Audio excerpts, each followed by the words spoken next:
When the Mafia boss who walked away from you calls at 2 a.m., you don't answer. When your water breaks and armed men are outside your door, you have no choice. Sloane Hart thought divorcing Damon Valenti meant freedom.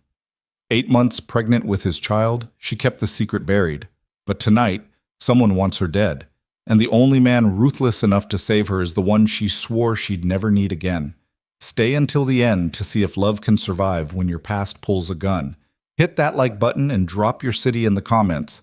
I want to see how far this story reaches. Asant. The phone vibrated against the nightstand at 2:11 a.m.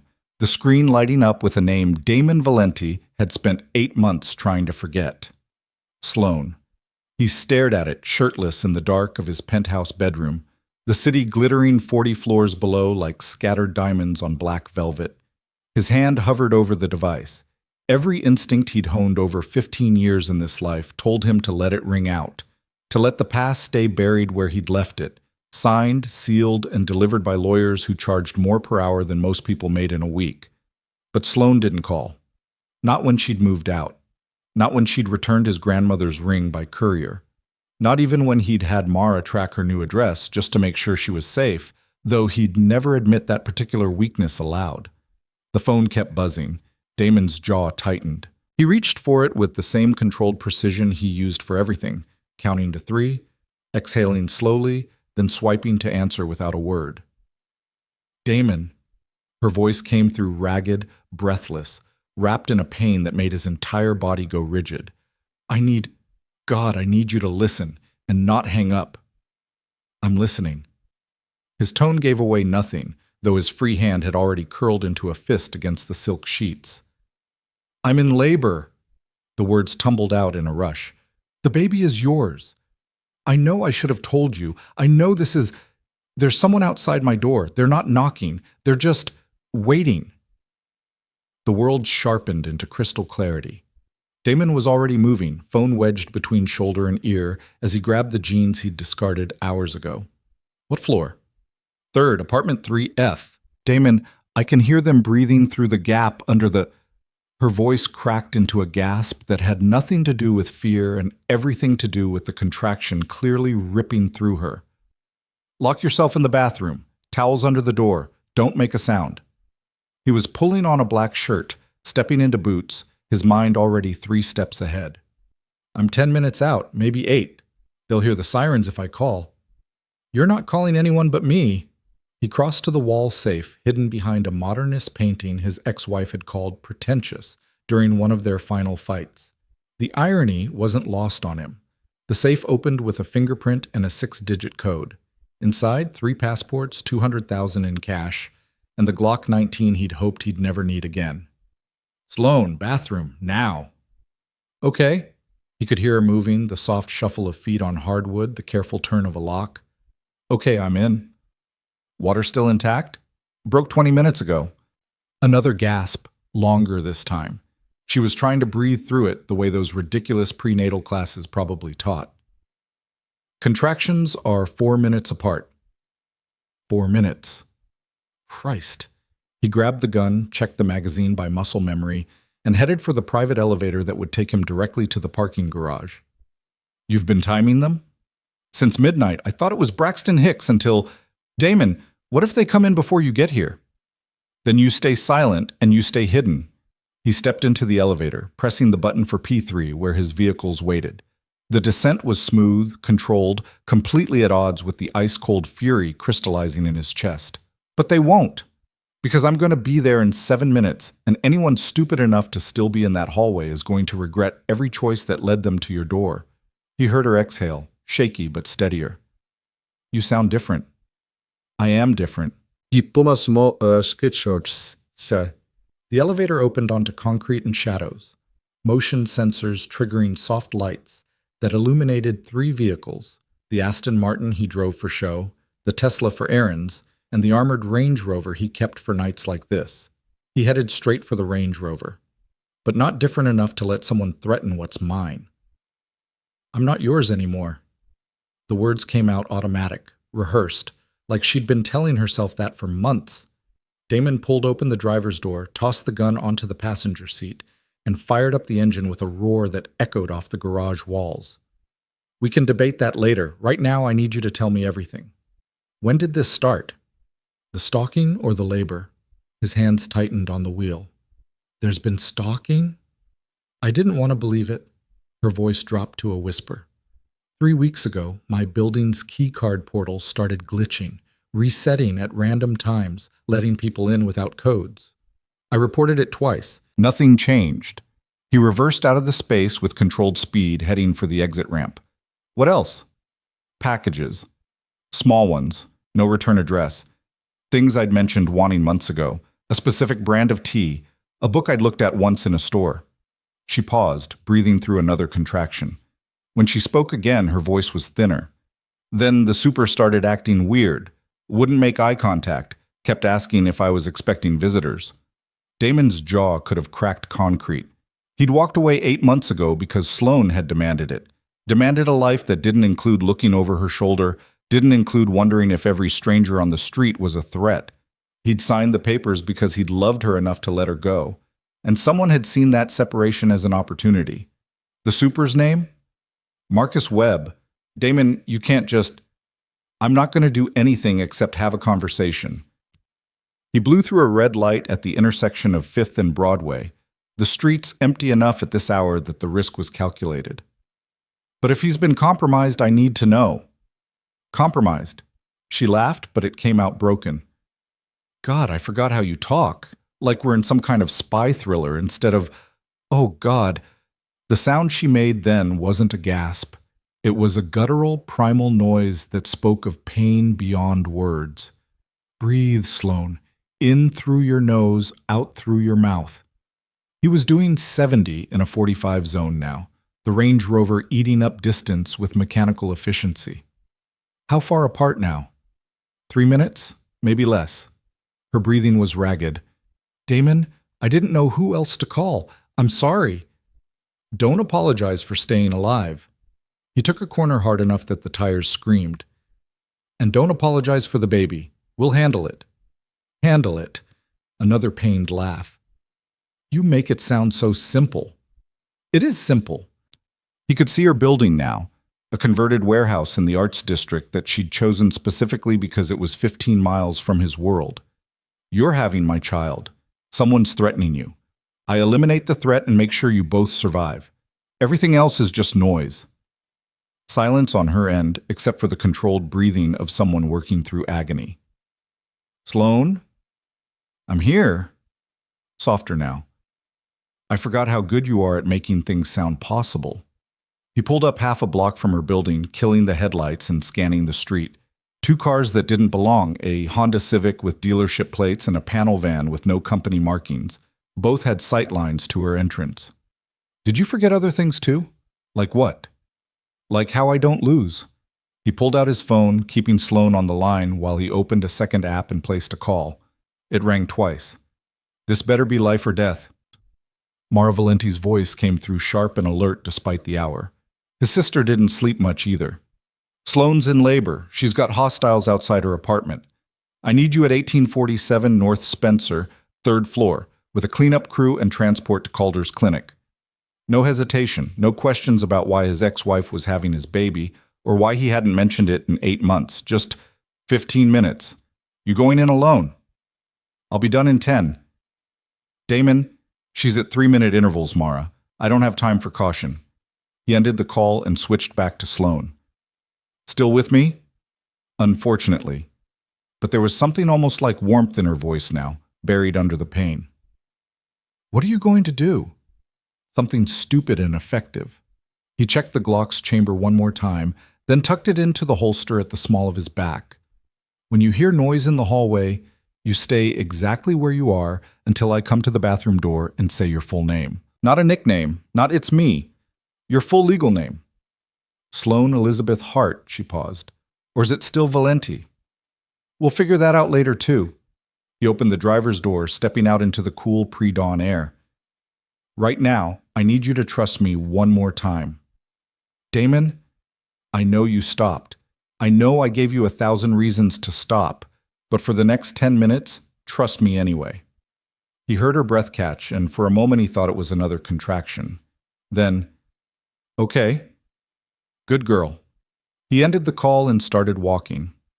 The street was quiet in that suspended way cities get at the darkest hours. Not quite asleep, not quite awake, just holding its breath. Damon moved with the economy of motion that came from years of practice, staying in the shadows, cataloging every detail. The Civic's driver was checking his phone. The van's side mirror showed at least 2 occupants, both facing the building's entrance. Amateur hour. These weren't his world's professionals. They were hired muscle, probably local, definitely expendable, which meant someone else was calling the shots. He approached from the Civic's blind spot, moving with the kind of silence that most people didn't know was possible. The driver never looked up from his phone until Damon tapped on the window with the Glock's suppressor. The man's eyes went wide. Damon smiled. The smile that had made stronger men reconsider their life choices. Window down! Slow! The driver complied, hands shaking. He was maybe 25, with the kind of gym rat build that looked impressive until someone who actually knew violence showed up. Who sent you? Man, I don't know what you're... Damon pressed the suppressor against the man's temple. Second chance. 1 sentence. Who sent you, and what are your orders? Just to watch the building. Report if anyone comes or goes from 3F. That's it. I swear to God, that's all they told us to do. They? I got the job through a guy named Vince Leone. He said it was surveillance, nothing heavy, 500 for the night. Vince. Something cold and venomous uncoiled in Damon's chest. Vince Leone was his fixer. Had been for 3 years. The man who handled the jobs too delicate for the usual channels, who'd never given Damon a reason to doubt his loyalty. Until now. How long have you been here? Since midnight. There's a 2-man team upstairs doing the same thing, just closer to the door. Damon's finger tightened fractionally on the trigger. Doing the same thing, or waiting to do something else? I don't know, man. I just drive. I just watch. I don't ask questions. Start asking them. It might save your life. Damon stepped back, lowering the gun. Keys on the dash, phone too. Then you walk away and you never take another job from Vince Leone. Understand? The man nodded so hard it looked painful. He fumbled the keys and phone onto the dashboard, then practically fell out of the car in his rush to escape. Damon watched him sprint down the street until he disappeared around a corner. Then he turned his attention to the van. This required a different approach.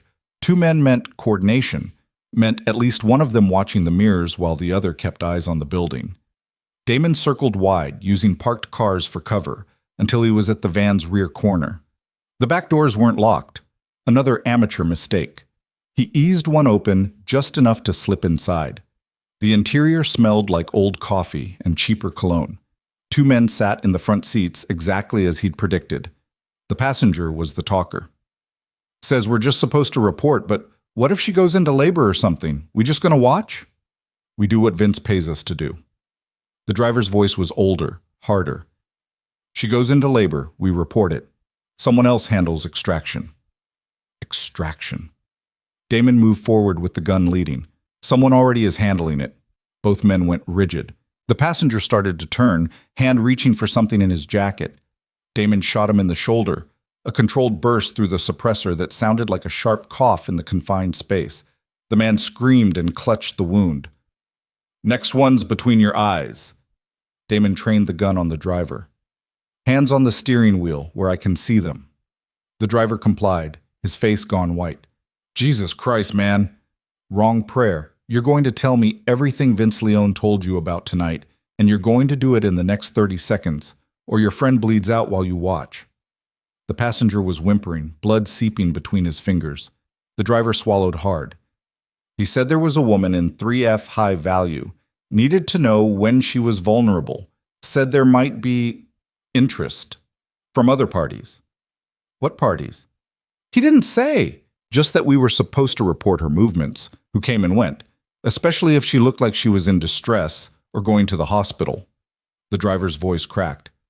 Said someone would pay top dollar for real-time intel on her location. Damon felt that cold rage crystallize into something sharp and focused. Your phones, both of them, on the dashboard. Now. The driver obeyed immediately. The passenger fumbled his out with his good hand, gasping. Damon collected both devices, then stepped back toward the rear doors. You've got 2 choices. Option 1. You drive your bleeding friend to the nearest ER and you tell them it was a robbery gone wrong. You never mention this address. You never mention Vince Leone, and you forget you ever saw my face. And option 2? The driver asked weakly. Damon's smile was all teeth. You don't want option 2.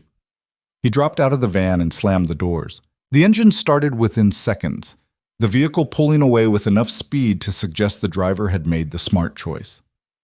Damon checked his watch. 6 minutes since he'd left the Range Rover. Sloane's contractions would be closer now, maybe 2.5 minutes apart. He needed to move. The building's entrance yielded to a key card he'd had made months ago, another thing Sloane didn't know about, another precaution she would have hated him for taking. The lobby was empty, the elevator quiet. He took the stairs instead, moving quickly but silently up 3 flights. The third-floor hallway was exactly as Sloane had described, too quiet, with that particular quality of silence that meant someone was holding their breath. 2 men stood outside apartment 3F. They had the look of professionals, not the hired amateurs from the street, but actual operators. One was checking his watch. The other had his ear against Sloane's door. Damon didn't announce himself. He simply raised the Glock and put a round into the doorframe 6 inches from the first man's head. Both men spun, hands reaching for weapons. Damon had already closed half the distance. Federal building security! His voice cracked like a whip. Hands where I can see them, now! The bluff worked for exactly 2 seconds, long enough for confusion to slow their draw. Then training kicked in and both men were pulling guns. Damon shot the closest one in the knee. The man went down screaming. The second managed to get his weapon up, but Damon was already inside his range, redirecting the gun toward the ceiling with one hand while driving the Glock's suppressor into the man's solar plexus with the other. The man folded. Damon stripped his weapon, then drove an elbow into his temple. He dropped like a puppet with cut strings. The one with the shattered knee was trying to crawl toward his fallen gun. Damon stepped on his wrist, grinding until fingers opened and released. Then he crouched down, gun pressed under the man's chin. Who hired you? Go to hell! Damon increased pressure on the wrist. Bones ground together. The man's scream turned into a sob. I can make this last hours, or you can give me a name and I'll let the paramedics find you alive. No name! The words came out in a rush. Just a phone number and GPS coordinates for this address? Cash drop in a gym locker, instructions to maintain surveillance on the woman in 3F, report if she tried to leave or if anyone approached. The number? The man rattled off 10 digits. Damon committed them to memory, then stood and drove his boot into the man's temple. The screaming stopped. He collected both their phones, added them to his growing collection, then approached Sloane's door. He knocked 3 times, soft and controlled. Sloane Elizabeth Hart, it's done. You can open the bathroom door. For a long moment, nothing. Then he heard the lock turn, the door creak open. Sloane's voice came through shaky. Damon? Come out to the front door. We need to leave now. He heard her moving, slower than he would have liked. Every second they stayed was another second for complications to arrive. He holstered the Glock and started dragging the unconscious men toward the stairwell, not to be kind, but to clear the evidence from Sloane's doorway. The apartment door opened. Sloane stood there, one hand braced against the frame, the other pressed to her enormous belly. She was wearing an oversized sweater and leggings, her dark hair pulled into a messy knot, her face pale with pain and fear, and something else he couldn't quite name. For 8 months, he'd tried to forget what she looked like. Now seeing her pregnant with his child, he realized he hadn't forgotten a single detail. He'd just been lying to himself about how much it mattered. You're bleeding. She was staring at his hands. It's not mine. He closed the distance between them, stopping just short of touching. Can you walk? I can try. Another contraction hit. He watched her breathe through it, counting silently, 90 seconds of controlled agony before she could straighten again. That was 2 minutes since the last one. Then we're out of time. He made a decision, reaching for her. I'm going to pick you up. It'll be faster. Damon, I don't care. He lifted her with the ease of someone who'd spent years maintaining the kind of strength that didn't just look good in a suit. She weighed more than she had 8 months ago, but not enough to matter. Arms around my neck. She obeyed, and he could feel her shaking, adrenaline, pain, and exhaustion all hitting at once. There were gunshots. Controlled situation. He started toward the stairs, moving carefully now, every step calculated to minimize jarring. Mara's meeting us with transport. We're taking you to Calder's clinic. Reese Calder? The doctor who patches up people who can't go to regular hospitals? The same. He navigated the first flight of stairs, Sloane's breath warm against his neck. He delivered half the babies in my father's generation. He can handle this. And the men outside my door? They'll wake up with questions they won't want to answer. They reached the ground floor. Through the glass entrance, Damon could see headlights approaching, a black SUV that had Mara written all over it. Right on time. Damon? Sloane's voice was so quiet he almost missed it over the sound of the SUV's engine. Thank you for coming. He pushed through the entrance as Mara brought the SUV to a stop directly in front of them. Thank me when we're both still alive. The rear door opened. Mara was behind the wheel, her sharp features set in that expression of controlled efficiency that she wore like armor. In the back seat was a setup that looked like a mobile medical bay. Clean sheets, monitors, emergency supplies. Get her in. Mara's eyes flicked to the blood on Damon's hands. How bad? 4 unconscious, 2 scared straight, 0 fatalities. He maneuvered Sloane into the back seat as gently as he could, given the circumstances. But someone's been tracking her for weeks, and Vince Leone's name came up. Mara's expression went from controlled to frozen. Our Vince Leone? We'll verify later. Damon slid in next to Sloane, already reaching for the medical supplies. Right now, we move. Mara didn't need to be told twice. The SUV was accelerating before Damon had even closed the door. Sloane grabbed his arm, her fingers digging in with another contraction. Where's the hospital? No hospitals. Damon found a blood pressure cuff, started wrapping it around her arm. Hospitals mean records. Records mean anyone looking for you knows exactly where to find you. So you're taking me to some underground clinic where, oh God. The contraction peaked. Damon watched the monitor he'd clipped to her finger, tracking her vitals with the same focus he brought to everything. Her oxygen was good. Blood pressure elevated but not dangerous, heart rate fast but steady. The clinic is clean, professional, and completely off books. He met her eyes, willing her to hear what he wasn't saying. Sloane, someone's been watching you for weeks. They knew your routines, your preferences, your vulnerabilities. They had men outside your door tonight. We can't risk a hospital until I know who's behind this and why. She stared at him, pain and fear and understanding warring across her face. Then slowly, she nodded. How far? 20 minutes. He glanced at Mara. Can we make it 15? Watch me. Mara cut across 2 lanes of empty highway, the SUV's engine growling. Sloane, I need you to know that Calder's delivered 12 babies in the last year alone. He's got full surgical capability if needed, monitoring equipment, the works. This isn't some back alley butcher shop. It's also not staffed by people who'll ask why a Mafia boss is bringing his ex-wife in for an emergency delivery. Sloane's voice was dry despite the pain. I haven't forgotten how this world works. Damon felt something twist in his chest. You shouldn't have had to remember. Yeah, well, another contraction. She wrote it out with gritted teeth, her hand crushing his. Some things you can't forget, no matter how hard you try. Mara's eyes flicked to the rearview mirror. We've got company. Damon turned. 2 cars had appeared behind them, a dark sedan and a motorcycle, both matching their speed exactly. How long? Since the highway entrance. Mara's hands tightened on the wheel. Could be coincidence. You believe that? Not even a little bit. Damon pulled the Glock, checked the magazine. When they make their move, you focus on driving. I'll handle the rest.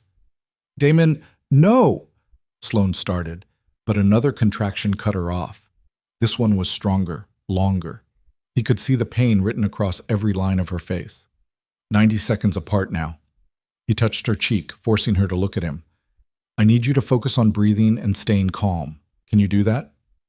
While people shoot at us? Sure, no problem. The sedan accelerated, pulling up alongside them. Damon saw the passenger window starting to roll down. Mara. I see it. She cut right, forcing the sedan to overshoot, but the motorcycle was already coming up on the other side, the rider's hand reaching into a jacket. Damon didn't hesitate. He lowered his window and put 3 rounds into the motorcycle's front tire. The bike wobbled, then went down in a screech of metal and sparks. The rider rolled away, survived, no longer a threat. The sedan was coming back, angry now. It tried to box them in, but Mara knew every defensive driving trick ever invented. She braked hard, let the sedan overshoot again, then accelerated around it. "Exit coming up." Mara's voice was perfectly calm. "If we can make it there, I know back roads they won't anticipate." "Do it!" The SUV screamed across 3 lanes, taking the exit at a speed that had Sloane gasping and clutching the oh-shit handle. Damon braced her with one arm while keeping the gun trained out the window with the other. The sedan tried to follow. Mara waited until they were in the turn, then slammed the brakes. The sedan couldn't compensate. It overshot the exit, horns blaring as it tried to force its way back. "Lost them," Mara confirmed, already accelerating down the surface street. "But they'll regroup. How much time do we have?" Damon looked at Sloane. Her face was drawn, her breathing shallow and quick. "Sloane, talk to me." 90 seconds, maybe less. She pressed her hand to her belly, and he could see the contraction rippling across her abdomen like a wave. "Damon, if we don't make it, we'll make it." He said it with absolute certainty because the alternative wasn't something he'd allow into existence. "Mara, how far now?" 10 minutes if traffic stays clear." "Make it 7. The SUV surged forward. Damon held Sloane through another contraction, then another, counting the seconds between and doing the math he didn't want to do. They were close. Too close. "There's something you should know," Sloane said between contractions, her voice barely above a whisper. "Tell me later." "No, now." She grabbed his wrist with surprising strength. "I didn't just keep the baby a secret. I've been documenting everything, the stalking, the weird behavior, all of it. Photos, recordings, dates, and times. It's all in a cloud drive that only I can access." Damon stared at her. "Why?" "Because I knew." Her eyes were fierce despite the pain. "I knew that if something happened, if someone came after me, I'd need proof. I'd need evidence that this wasn't paranoia or pregnancy hormones. I'd need leverage." Pride and pain hit him in equal measure. She'd been alone, pregnant, terrified, and she'd been smart enough to protect herself the only way she could. "Where's the login?" "Memorized. I'll give it to you once we're safe." "You'll give it to me now in case you can't later." She opened her mouth to argue, then another contraction hit, the strongest one yet. When it passed, she was crying. "I'm scared." "I know." He pulled her against his chest, one hand cradling her head while the other kept the gun ready. "But you're not alone anymore." Mara took another turn, and suddenly they were in an industrial area that Damon recognized, the kind of neighborhood where businesses ask no questions and warehouses change purpose every few months. She pulled up to what looked like an abandoned medical supply depot, complete with faded signage and boarded windows. "This is it?" "Calder's been here 6 months. Front entrance is a decoy." Mara parked and was out of the driver's seat before the engine stopped. She opened the rear door, already reaching for Sloane. "Can you walk?" "I can. Oh God." This contraction was different. Damon saw Sloane's entire body go rigid, saw the involuntary bearing down reflex she couldn't control. He knew that look. He'd seen it once before, when his sister had delivered her first child. "We're out of time." He scooped Sloane up again, following Mara toward what looked like a service entrance. "She's in transition." Mara pulled open the door, revealing a pristine white hallway that would have been at home in any high-end medical facility. A man in surgical scrubs appeared, Dr. Reese Calder, looking exactly as Damon remembered, 60-something, gray-haired, with the steady hands of someone who'd seen every complication medicine could throw at him.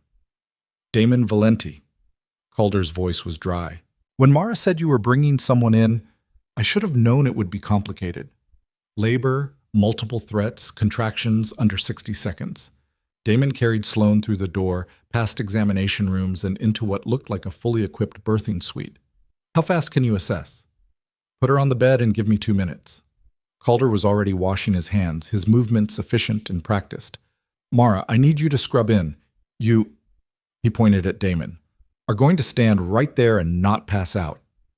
Damon laid Sloane on the bed as carefully as he could. She immediately curled onto her side, groaning. Something's wrong. This feels wrong. Let me check. Calder moved in with the calm confidence of someone who'd delivered babies in worse conditions. Sloane, I'm Dr. Calder. I'm going to examine you now. Is that all right? She nodded, too far gone in the contraction to speak. Damon watched Calder work, watched Mara move into position with the ease of someone who'd done this before. He felt useless, which was an unfamiliar and unwelcome sensation. 8 centimeters, Calder announced. Baby's in a good position. Everything looks normal for someone in active labor. Then why does it feel wrong? Sloane gasped. Because it's your first baby, and labor feels like the world is ending. Calder's tone was matter-of-fact. You're doing fine. Your body knows what it's doing even if your brain doesn't trust it yet. Another contraction hit. Sloane grabbed Damon's hand hard enough to bruise. He let her, keeping his own face neutral even as his mind raced through everything that could still go wrong. They were in a secure location. The immediate threats were neutralized. Sloane was in capable hands, but someone had been tracking her for weeks. Someone had hired professional surveillance, and Vince Leone's name had come up. Mara. He kept his voice low. I need you to make some calls. Now? She was helping Sloane into a better position. Yes, now, I need to know where Vince Leone has been for the last month, who he's been talking to, where his money's been going, everything. Mara's eyes narrowed. You think he's behind this? I think his name came up twice tonight in connection with people watching my ex-wife. I think that's not a coincidence. Damon looked at Sloane, who was breathing through another contraction with her eyes squeezed shut. And I think we're about to be very busy, so I need answers before things get worse. On it. Mara stepped away, pulling out her phone. Calder adjusted the monitors, his expression thoughtful. Damon, you want to tell me why someone's trying to get to a woman in labor? No. Fair enough. Calder checked the fetal heart rate, nodded in satisfaction. But you should know that my clinic has one entrance and excellent security. Once those doors lock, nobody gets in without my permission. Can you lock them now? Already done. Automatic protocol when someone arrives in active labor. Calder met his eyes. Your baby's going to be born in a secure location with excellent medical care. The rest is your problem to solve. Damon felt some of the tension ease. Thank you. Don't thank me yet. If this goes sideways, you're the one explaining to her why her delivery involved multiple armed guards. Sloane let out a sound that was half laugh, half sob. He won't have to explain, I already know. She looked at Damon, her eyes fever bright. This is what I left to avoid. I know. And now it's found me anyway. I know that too. He moved closer, keeping his voice low enough that only she could hear. But the difference is that this time, I'm not walking away. Not until you and our daughter are safe. Daughter? She blinked. How do you... Educated guess based on heart rate patterns. Calder smiled slightly. Though I've been wrong before. But Damon knew he wasn't wrong. He could feel it in his bones. The same way he could feel danger before it arrived. They were having a daughter. A little girl who would have Sloane's eyes and his stubbornness and every reason to resent the world she was being born into. Unless he changed that world first. Mara, he raised his voice. What do you have? She walked back in, her expression grim. Vince's phone has been to this address 3 times in the last 2 weeks. He's also made cash withdrawals totaling $50,000 in the last month, all from different ATMs. And his call log shows multiple connections to a burner phone that pinged off towers near Sloane's apartment. The cold fury that had been simmering in Damon's chest crystallized into something sharp and absolute. Where's he now? According to his last GPS ping, about 15 minutes from here. Mara hesitated. Damon, if he's compromised, then we find out why and we handle it. He looked at Sloane. I need to step out for 5 minutes. Like hell? She started, but Calder interrupted. Actually, I need you out anyway. She's at 9 centimeters.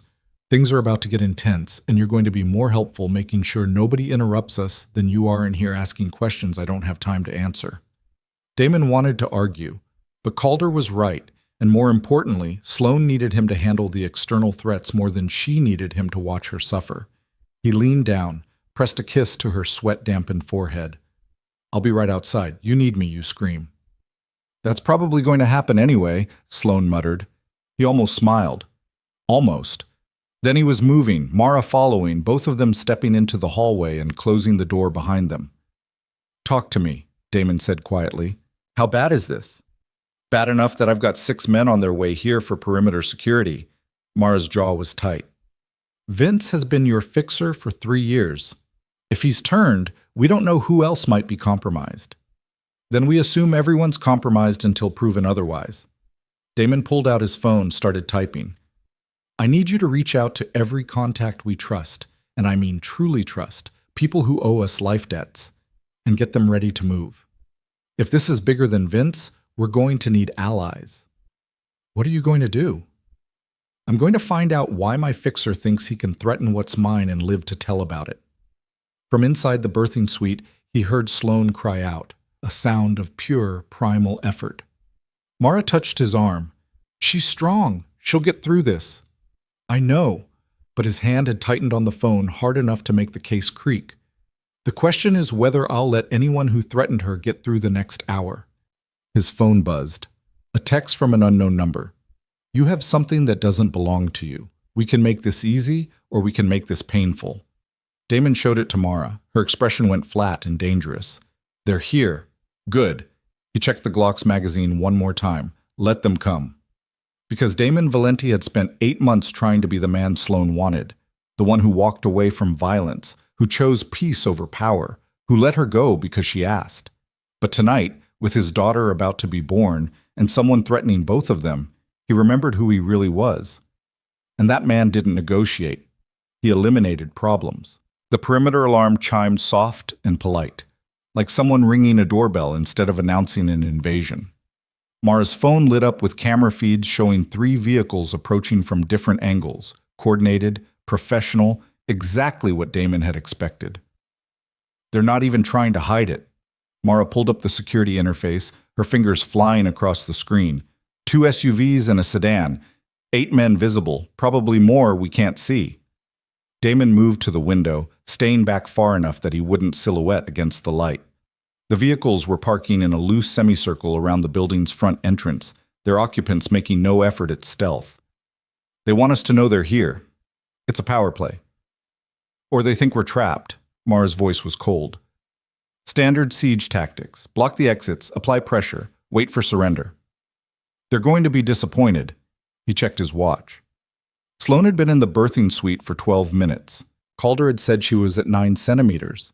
That meant maybe 30 minutes until full dilation, maybe an hour until delivery. They needed to hold that long. "Where's our backup?" 4 minutes out, but Damon... Mara turned the phone so he could see the screen. One of the camera feeds showed a familiar face stepping out of the lead SUV. Vince is with them. Vince Leone looked exactly as he always did. Mid-40s, expensive suit, the kind of forgettable face that made him perfect for delicate work.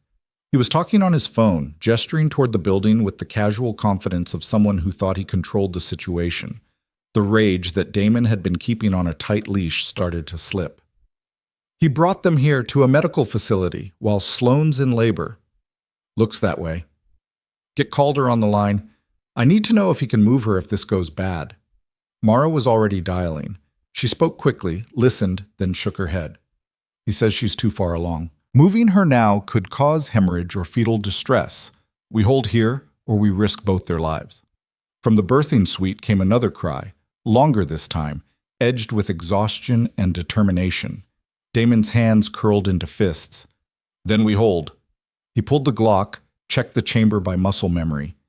"How many entrances?" 3. Front, service door on the east side, emergency exit on the west, all reinforced steel with electronic locks. "They'll try the front first, traditional, expected." Damon's mind was already running scenarios, calculating angles and timing. When they realize it won't open, they'll split up. 4 to the service entrance, 4 to the emergency exit. Which means we need to be in 2 places at once.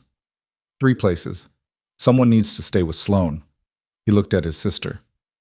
That's you. Mara's expression went flat. Like hell. You can't handle 8 armed men alone. I can handle whatever I need to handle. It came out with absolute certainty, the voice he used when discussion was over. But if something gets past me, Sloane needs someone who can shoot straight and think fast. That's you, not me. Damon, this isn't negotiable, Mara. Our daughter is about to be born in the next room. I need to know someone I trust is between her and anyone who makes it through that door. The word daughter hung in the air between them. Mara's expression shifted, something fierce and protective replacing the argument. Fine, but you don't do anything stupid. I'm going to do several stupid things. Try to minimize the fatal ones. He moved toward the hallway, then paused. If I don't make it back, you'll make it back. Mara's voice was steel. You always do. He wanted to believe that, but tonight felt different. Tonight had too many variables, too many unknowns. Tonight he was fighting for something that mattered more than territory or reputation or even his own life. The front entrance camera showed Vince approaching the door, one hand raised in a gesture that might have been conciliatory if Damon didn't know better. Behind him, 3 men fanned out in tactical positions. Damon's phone buzzed. A call from Vince's number. He answered but didn't speak. Damon. Vince's voice came through smooth and reasonable, the tone of a man conducting business. I know you're in there. I know Sloane's with you. Let's talk like civilized people before this gets messy. You put surveillance on a pregnant woman and sent armed men to her apartment. We're past civilized. I was protecting an asset. You would have done the same. She's not an asset. She's the mother of my child. Damon kept his voice level, conversational, even as his finger rested against the Glock's trigger guard. Why don't you tell me who's paying you to track her, and maybe I'll let you walk away from this? Vince laughed, and there was genuine amusement in it. You think I'm going to give up my employer because you asked nicely? Damon, we've worked together too long for that kind of naivety. Then we've worked together too long for you to think I won't kill you for threatening what's mine. Silence on the other end. When Vince spoke again, the amusement was gone. Here's the situation. I have 8 men with me right now, and 20 more I can call in within the hour. You have a woman in active labor and maybe 1 or 2 loyalists if Mara's still with you. The math isn't in your favor. Math rarely is. Damon was moving through the building now, checking sight lines and cover points. But I've won worse odds. Not while protecting 2 lives you can't afford to lose. Vince's voice dropped, became almost gentle. I'm offering you a way out. Send Sloane out. We take her somewhere safe until the baby's born. And then we all sit down and negotiate terms like adults. Nobody has to die tonight. Except you're not offering safety. You're offering leverage. Damon reached the junction where the main hallway branched toward the service entrance. The second Sloane's out of my protection, she becomes a bargaining chip. Her baby becomes a bargaining chip. That's not a negotiation. That's a hostage situation. Semantics. Survival. He could hear footsteps on the other side of the service door. The predicted split was happening. Last chance, Vince. Walk away. Tell whoever's paying you that the job went sideways. Disappear. I can't do that. Then you're making a choice. Damon ended the call. 3 seconds later, the service door shuddered with impact. They were using a battering ram, professional grade. The steel would hold for maybe 4 or 5 hits before the lock gave way. Damon positioned himself behind a concrete support column with clear sight lines to the door. The Glock felt steady in his hand, an extension of will and purpose. He counted the impacts. 1, 2, 3.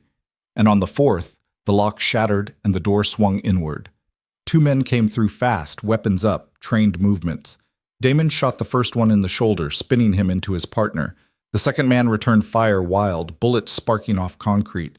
Damon adjusted, put a round through the man's thigh. Both went down.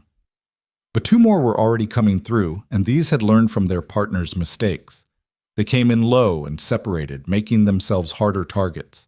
Damon dropped one with a shot to the knee, but the 4th got close enough to be a problem. The man was big, trained, and fast. He closed the distance before Damon could bring the gun around, driving a shoulder into Damon's chest and slamming him back against the wall hard enough to crack plaster. The Glock went skittering across the floor.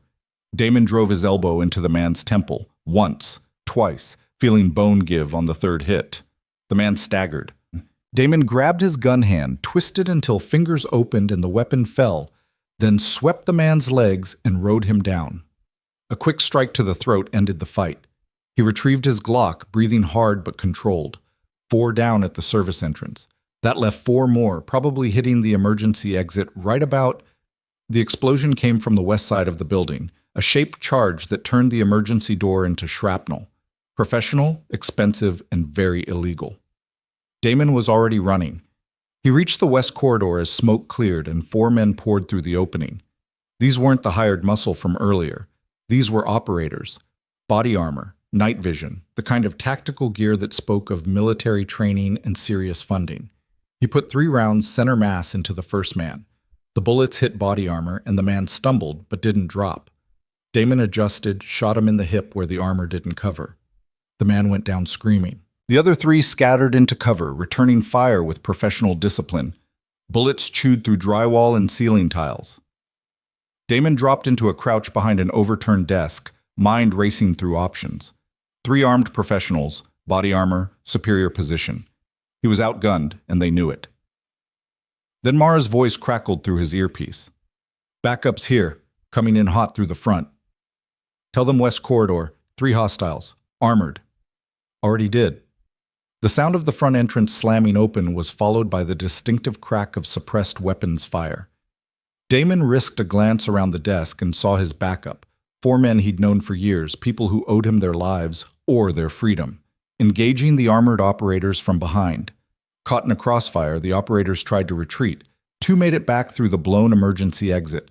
The third took a round to the back of the knee and went down hard. Damon was on him in seconds, weapon pressed to the base of the man's skull. "Who hired you?" The man was gasping through pain, but his eyes were defiant. "Contract work, anonymous client, cash payment. We don't ask questions." "Start asking them." Damon increased pressure with the gun. "Because the alternative is you bleeding out while I go ask your friends." "They don't know either. It came through a broker, encrypted communications, dead drops for payment, military-grade operational security." Damon believed him. This had all the hallmarks of someone with serious resources and serious paranoia. "The broker's name?" "Goes by Cypher. Works out of Montreal. That's all I know. I swear." Not good enough. But Damon didn't shoot him. Instead, he zip-tied the man's hands and dragged him toward the blown emergency exit where his backup was establishing a perimeter. One of his men, Marcus, who'd been with him since the early days, looked up from securing the area. "We've got 2 runners heading east on foot. Want us to pursue?" "Let them go. I need you here." Damon pulled out his phone, called Mara. "Status?" "Calder says she's at 10 centimeters. Transition phase. Could be any minute now." Her voice was tight. "How bad is it out there?" "Contained." "What about Vince?" "Still outside the front entrance. He hasn't moved." "Keep eyes on him." Damon ended the call and turned to Marcus. "I need this building locked down. Nobody in or out except medical personnel. Can you do that?" "Already on it. But boss..." Marcus gestured to the destruction around them. "This isn't random. Someone wanted that woman specifically." "I know." "Any idea who?" "Working on it." Damon's phone buzzed. Another text from the unknown number. "You're making this harder than it needs to be. Send her out, or we start making examples." He showed it to Marcus. "Trace this." "On it." Marcus pulled out a tablet, fingers flying. "Give me 2 minutes." But Damon didn't have 2 minutes. From inside the birthing suite came a sound that stopped his heart. Sloane screaming, raw and terrified. The kind of sound that meant something was desperately wrong. He was moving before conscious thought, weapon still in hand, every instinct focused on getting to her. The corridor seemed endless. The door to the birthing suite was closed, but not locked. He burst through. The scene inside was controlled chaos. Sloane was on the bed, knees up, Calder between her legs with an expression of intense concentration. Mara was at Sloane's head, holding her hand and murmuring encouragement. Monitors beeped with steady urgency. "What's wrong?" Damon's voice came out harder than he intended. Calder didn't look up. "Nothing's wrong. She's crowning. This is normal." That didn't sound normal. Because pushing out a human being hurts like hell. Sloane's voice was breathless, exhausted, edged with pain and fury. Get out unless you're going to actually help. Damon holstered the Glock, moved to the opposite side of the bed from Mara. What do you need? I need you to... Another contraction hit, and Sloane's words dissolved into a guttural groan as she bore down. Damon could see her entire body straining, every muscle engaged in the most primal act of human existence. Calder's voice was calm, authoritative. Good, Sloane, just like that. Nice controlled push, the head's almost through. Almost isn't through. She gasped for air, her face flushed dark with effort. How much longer? Minutes, maybe less. Calder was doing something Damon couldn't see, his movements practiced and sure. On the next contraction, I need you to push as hard as you can for a count of 10. Can you do that? I can do anything if it means this ends. Damon found himself gripping her hand without meaning to. She squeezed back hard enough to bruise, her nails digging into his palm. He didn't pull away. Here it comes, Calder warned.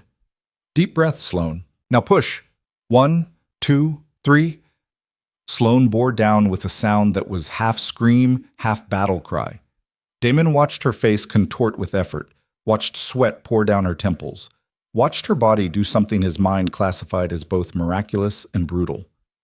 4, 5, 6, keep going, you're doing great. 7, 8, 9, 10. Calder's hands moved with swift precision. Heads out, stop pushing, pant for me. Sloane collapsed back against the pillows, panting like she'd run a marathon. Is the baby? Perfect. I'm just checking for the cord. Calder worked quickly, his expression satisfied. We're clear. One more big push and you meet your daughter. Daughter. The word hit Damon like a physical blow. His daughter.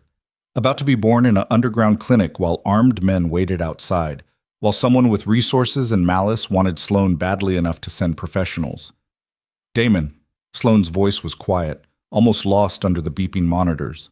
If something goes wrong, nothing's going wrong. He said it with absolute certainty, even though he had no right to that certainty. You're going to do this, she's going to be fine, and then we're going to figure out the rest. The rest is you going back out there to kill people who are trying to kill us. If that's what it takes.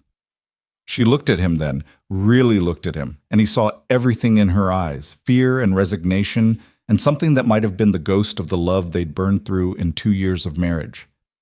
You never changed, you just pretended. I changed.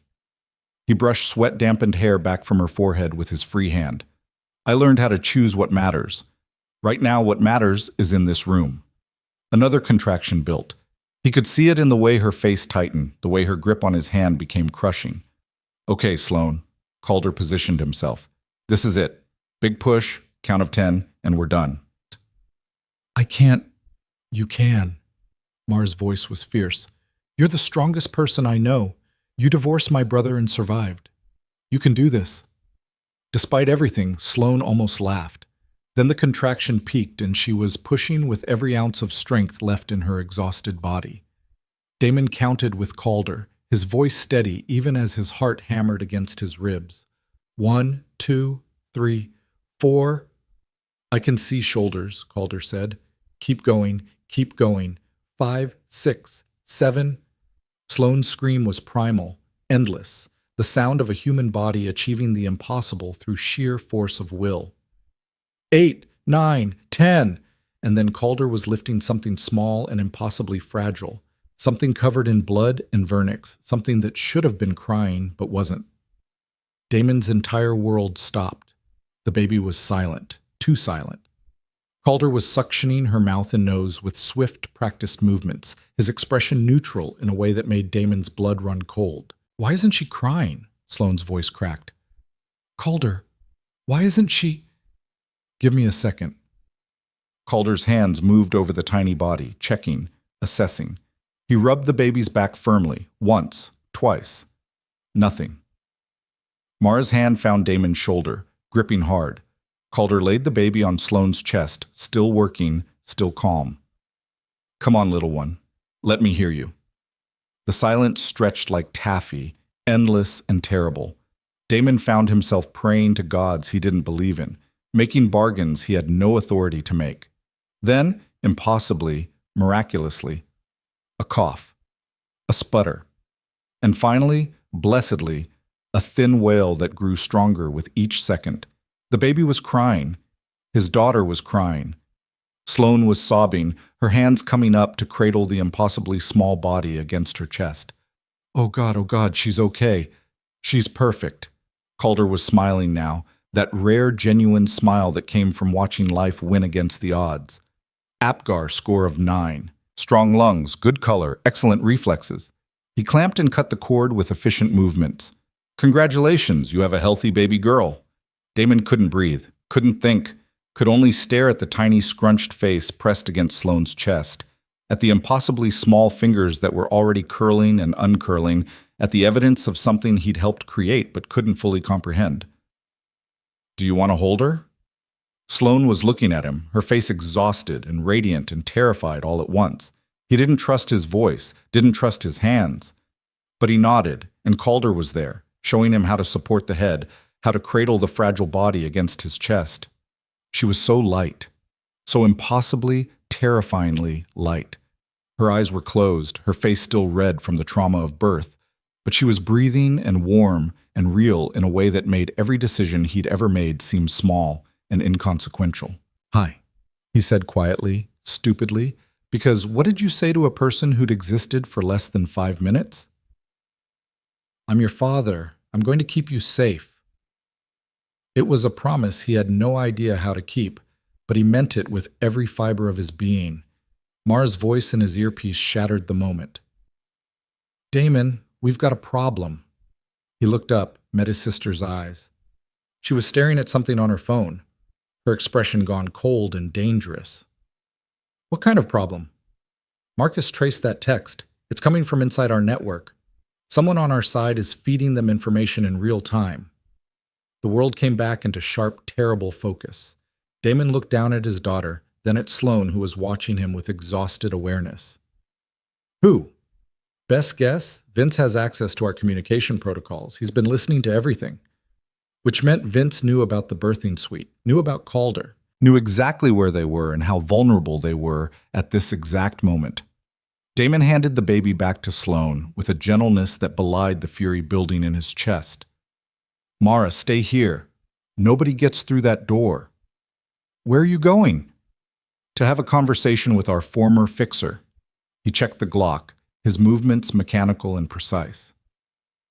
One way or another, this ends tonight. Sloane grabbed his wrist before he could leave. Don't kill him. Why not? Because our daughter just took her first breath, and I don't want her first day on Earth to be the day you became a murderer for her. I've been a murderer for a lot less. I know. Her eyes were clear despite the exhaustion. But you don't have to be. Not for this. Not anymore. He wanted to argue.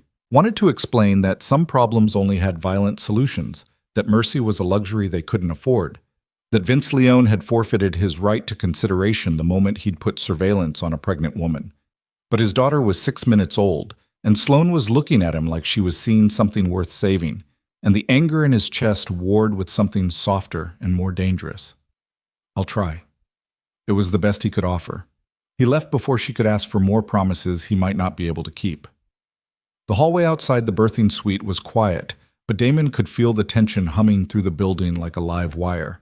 Marcus met him halfway, tablet in hand. We've got confirmation. Vince has been on a conference call for the last 20 minutes. Audio's encrypted, but we caught fragments, enough to confirm he's coordinating with someone off-site. Can you break the encryption? Given time, but Damon... Marcus hesitated. He's talking about extraction. He's telling someone that the package has been delivered and they need to move on the secondary objective. What secondary objective? Best guess. The baby. They wanted Sloane contained and pregnant. Now that she's delivered, the focus shifts. Cold realization settled in Damon's gut. This had never been about Sloane.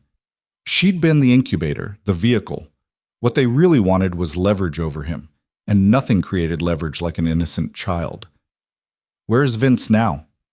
Still outside the front entrance, but Damon, if he's listening to our comms, then we stop using comms. Damon pulled out the earpiece, crushed it under his boot. Spread the word, everything verbal, everything face-to-face. Assume every electronic communication is compromised. Marcus nodded and moved off to relay the message. Damon continued toward the front entrance, his mind already 3 steps ahead. Vince was smart, connected, and ruthless.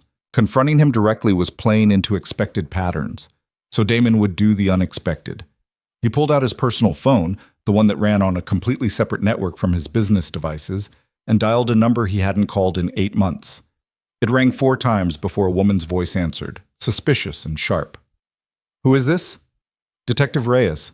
It's Damon Valenti." Silence. Then, "I thought you were out of the life." "I thought so too. Turns out the life doesn't let go that easily." He could see the front entrance ahead, could see Vince's silhouette through the reinforced glass. "I need to report a crime in progress." "Damon, if this is some kind of attempted kidnapping of a newborn infant, armed assault on a medical facility, conspiracy to commit murder.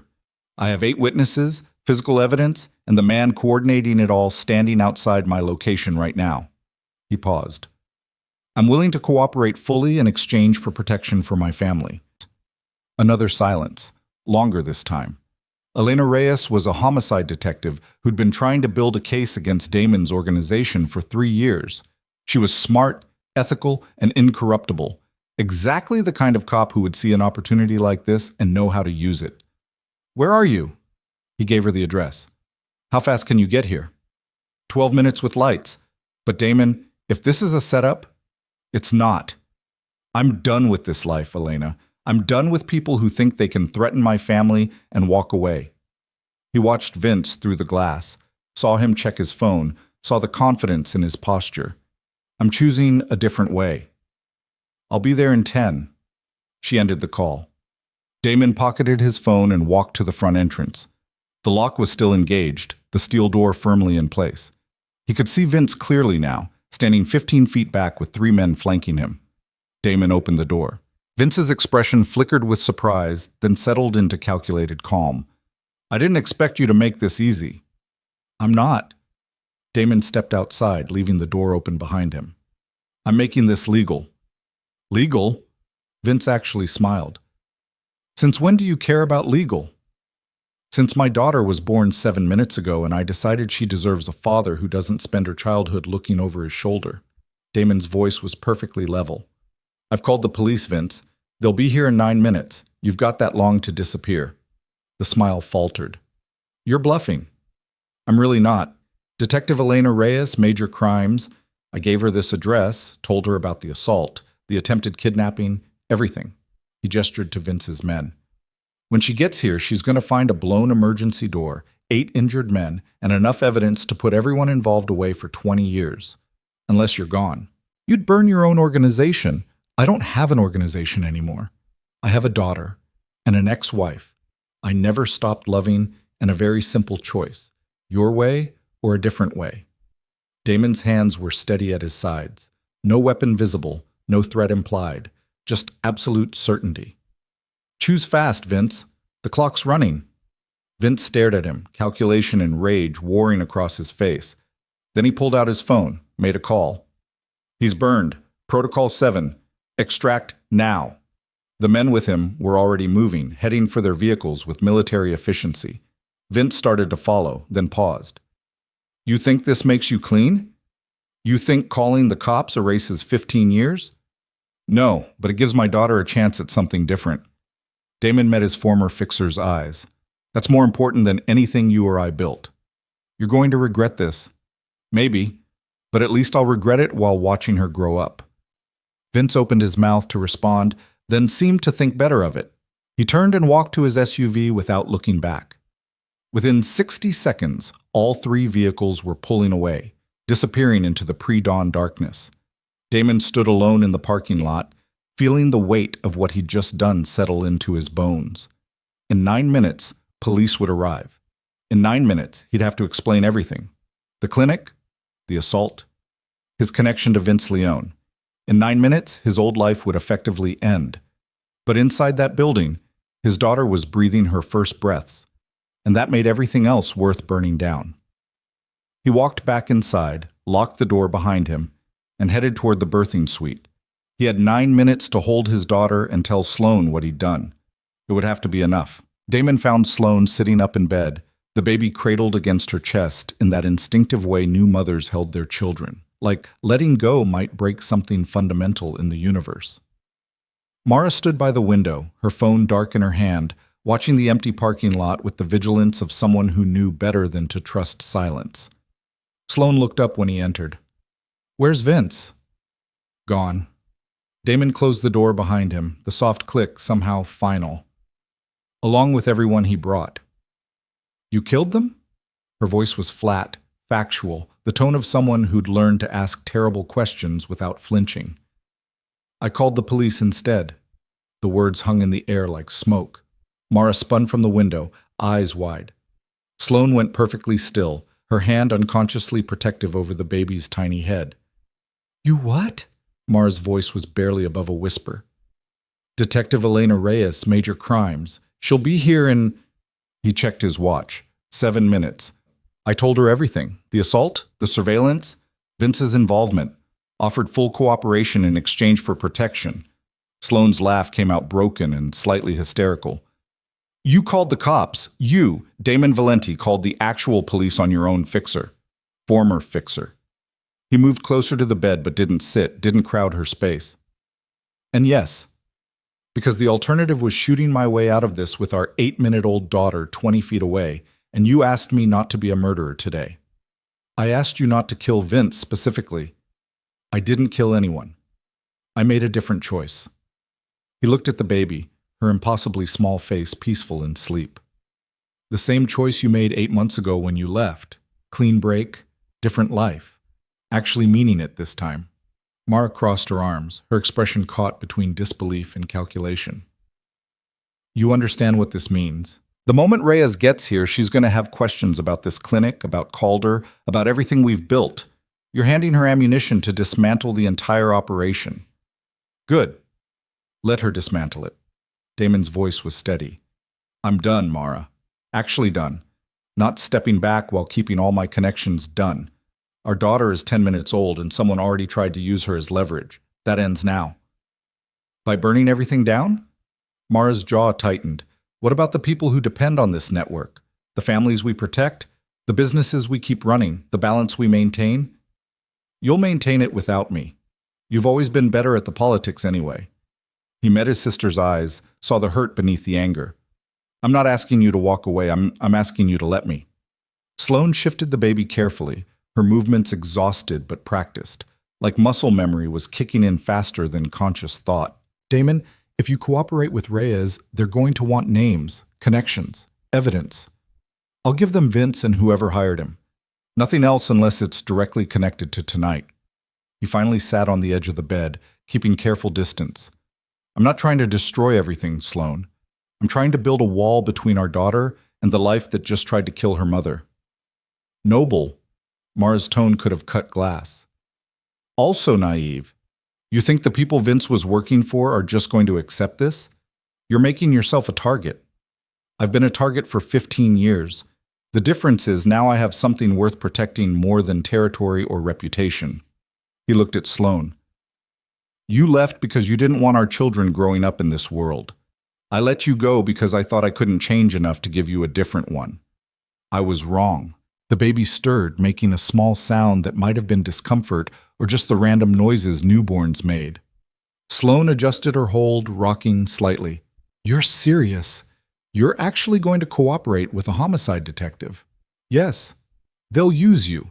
They'll take your cooperation, build their cases, and the moment they don't need you anymore, then I'll deal with that when it happens."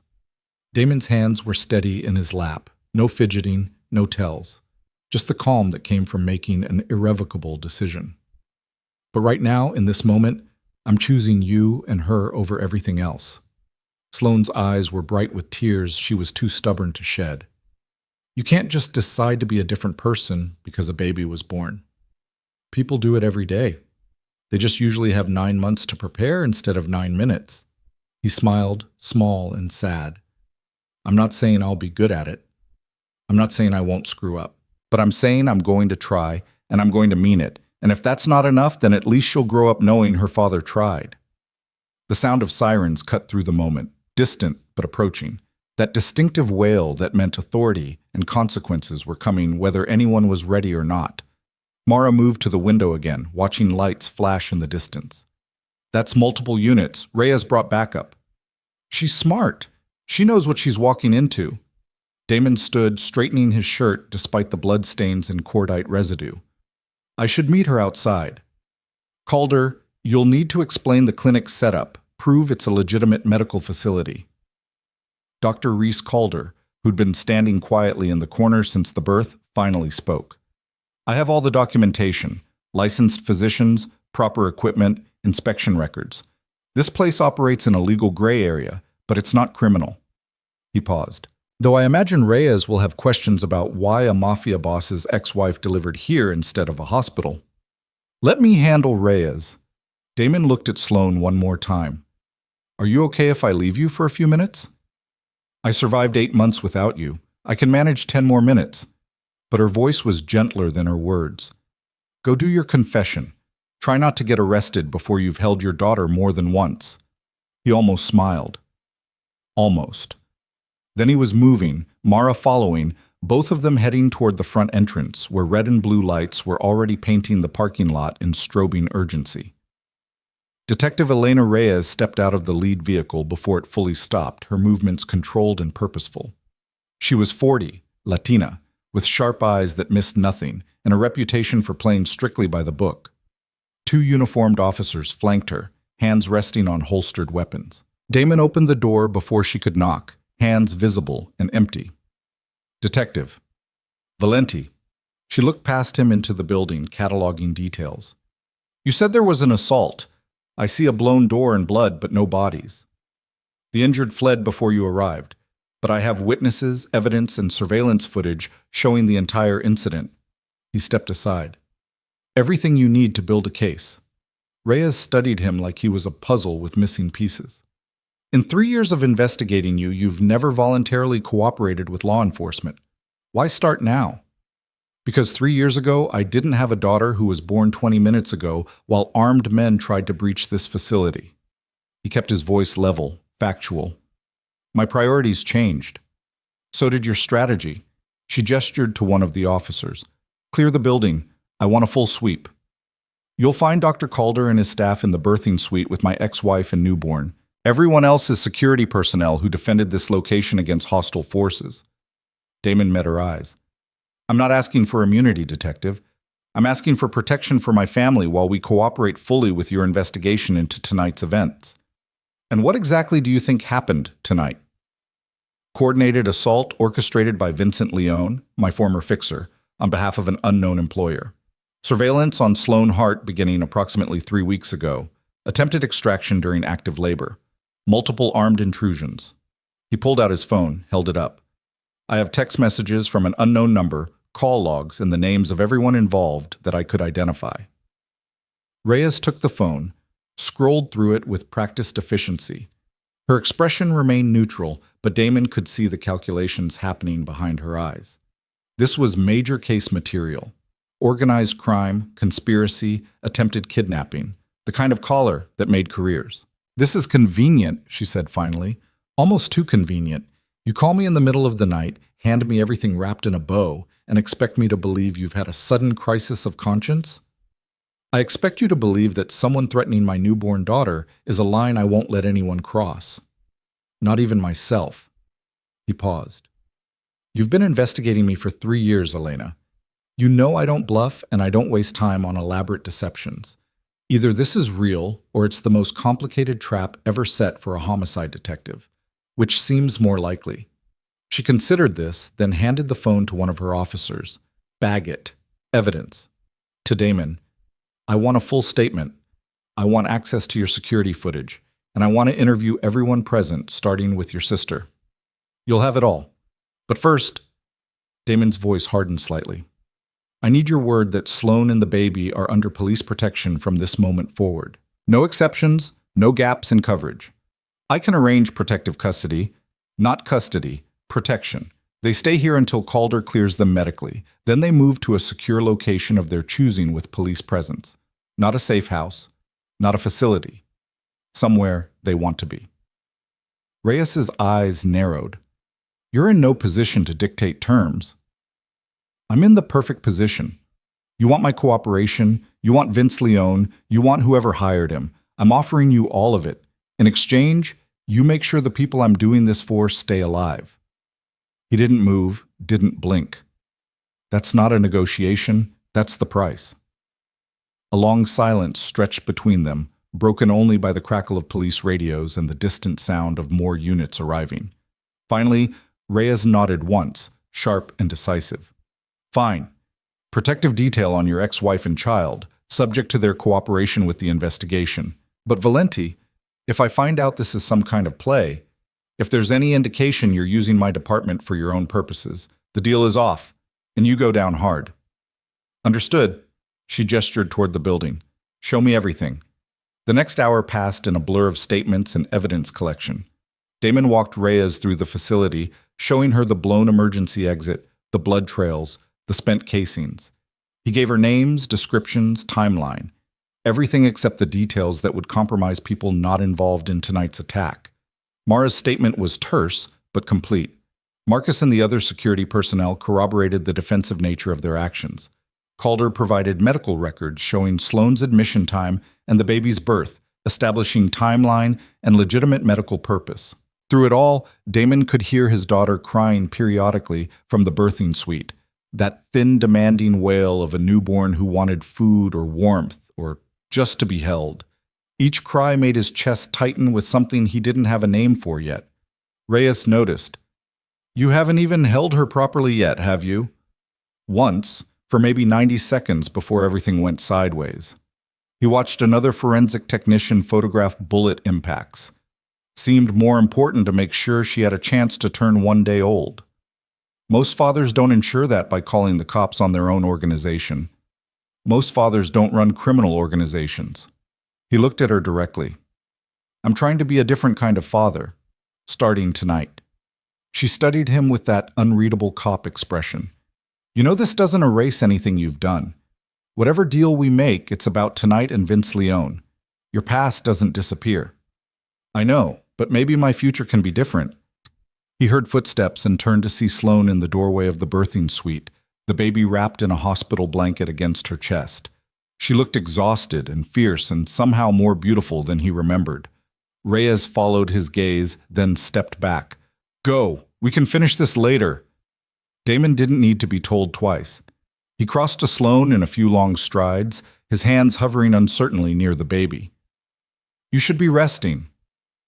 I've been resting for an hour. I needed to see that you were actually doing this. She shifted the baby slightly. The detective seems convinced you're serious. I am serious. I know. Sloane's voice was soft. I can see it. That's what scares me. Why? Because if you're serious about changing, about being different, then I have to decide if I believe you, if I trust you, if I'm willing to risk us again. She looked down at their daughter. And that terrifies me more than the men with guns did. Damon felt something crack open in his chest, some carefully maintained wall he'd built between who he was and who he wanted to be. I don't expect you to trust me. I haven't earned that yet. Maybe I never will. But I'm asking for the chance to try. The baby started fussing again, small, unhappy sounds escalating toward a full cry. Sloane rocked her gently. She's hungry. Calder says I should try to nurse. Do you need help or privacy? Or Damon realized he had no idea what new mothers needed. I don't know what you need. Neither do I. But Sloane smiled slightly. That's the terrifying part about being a parent. Nobody knows what they're doing. They just pretend until it works.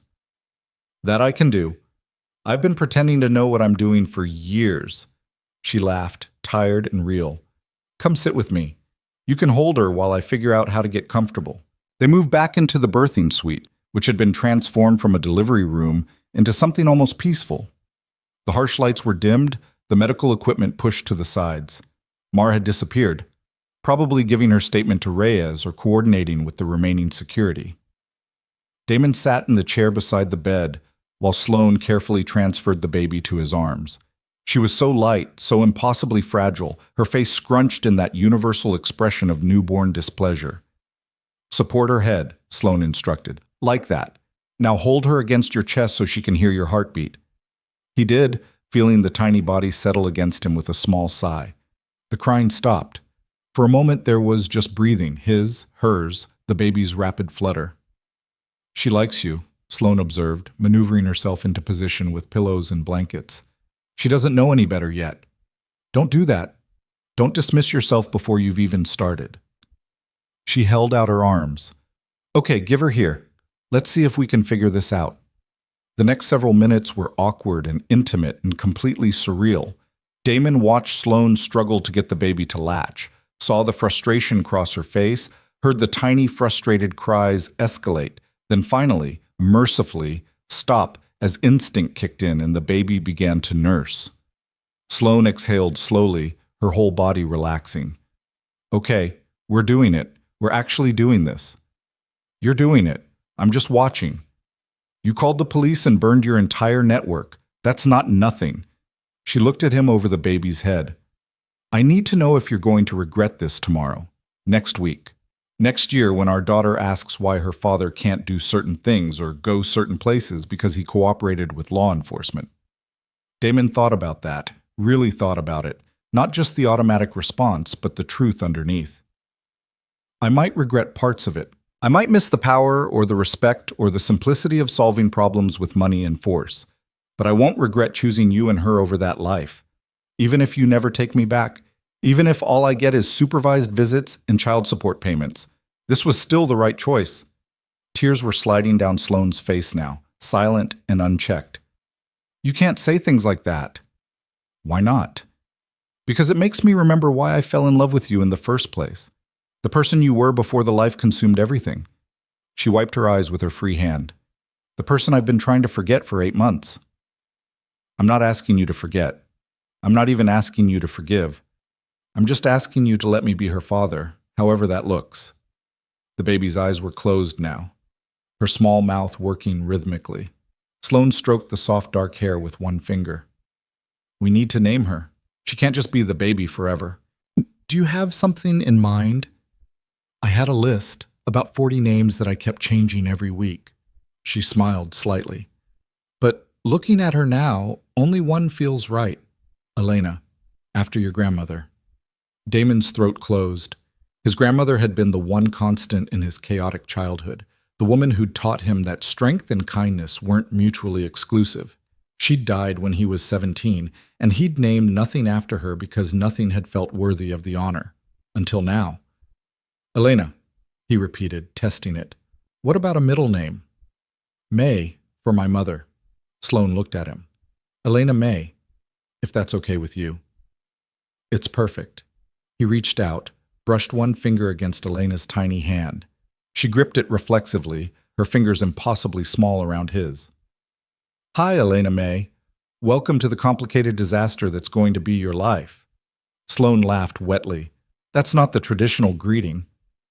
"Traditional doesn't seem to be working out for us." A knock on the door interrupted them. Mara stuck her head in, her expression carefully neutral. "Reyes wants to talk to you both. She's got preliminary information on the surveillance." Damon looked at Sloane, who nodded. "Give me 2 minutes to finish feeding her and get decent." Mara withdrew. Damon stood, giving Sloane privacy to adjust herself and the baby. When she was ready, he helped her stand, steadied her when exhaustion made her sway. "How bad is the pain?" "Manageable. Calder gave me something after the delivery." She transferred Elena to his arms again. "You hold her while I talk to Reyes. I need to look like a competent adult, not someone who just pushed a human out of her body an hour ago." They walked out together, presenting a united front, even though Damon could see the toll the last few hours had taken on Sloane. Reyes was waiting in what passed for Calder's office, her expression grave. "I've got preliminary results from the phone forensics," she said without preamble. "The number that texted you tonight has been in contact with 17 different individuals over the last month. Most are low-level hired muscle, but 3 names stood out." She pulled up images on her tablet. "Recognize any of these?" Damon looked at the photos. Two were unfamiliar, hired operators, probably from out of state, but the third made ice settle in his stomach. Michael Torino, Sloane inhaled sharply. Your father's old partner, the one you pushed out 5 years ago. The same. Damon stared at the photo, pieces clicking into place. Torino's been trying to regain influence for years. He knew the easiest way to hurt me was through family.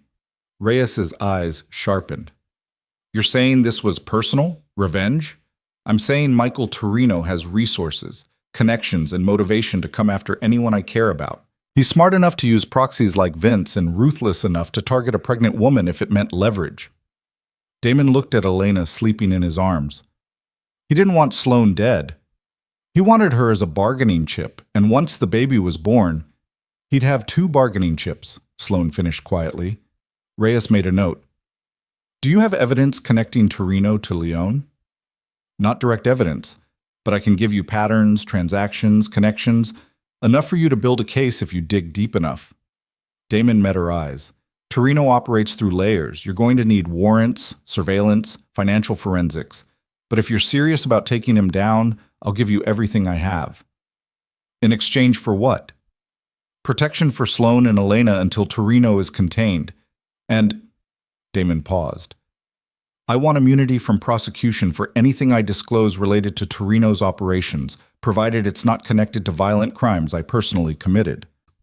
Reyes's laugh was short and sharp. That's a hell of an ask. It's a fair ask in exchange for handing you a major organized crime figure with 15 years of active operations. She considered this, her cop face giving nothing away. Finally, I'll take it to the DA. No promises, but I'll make the case. She looked at Sloane. Mrs. Hart, I'm going to need your cooperation too.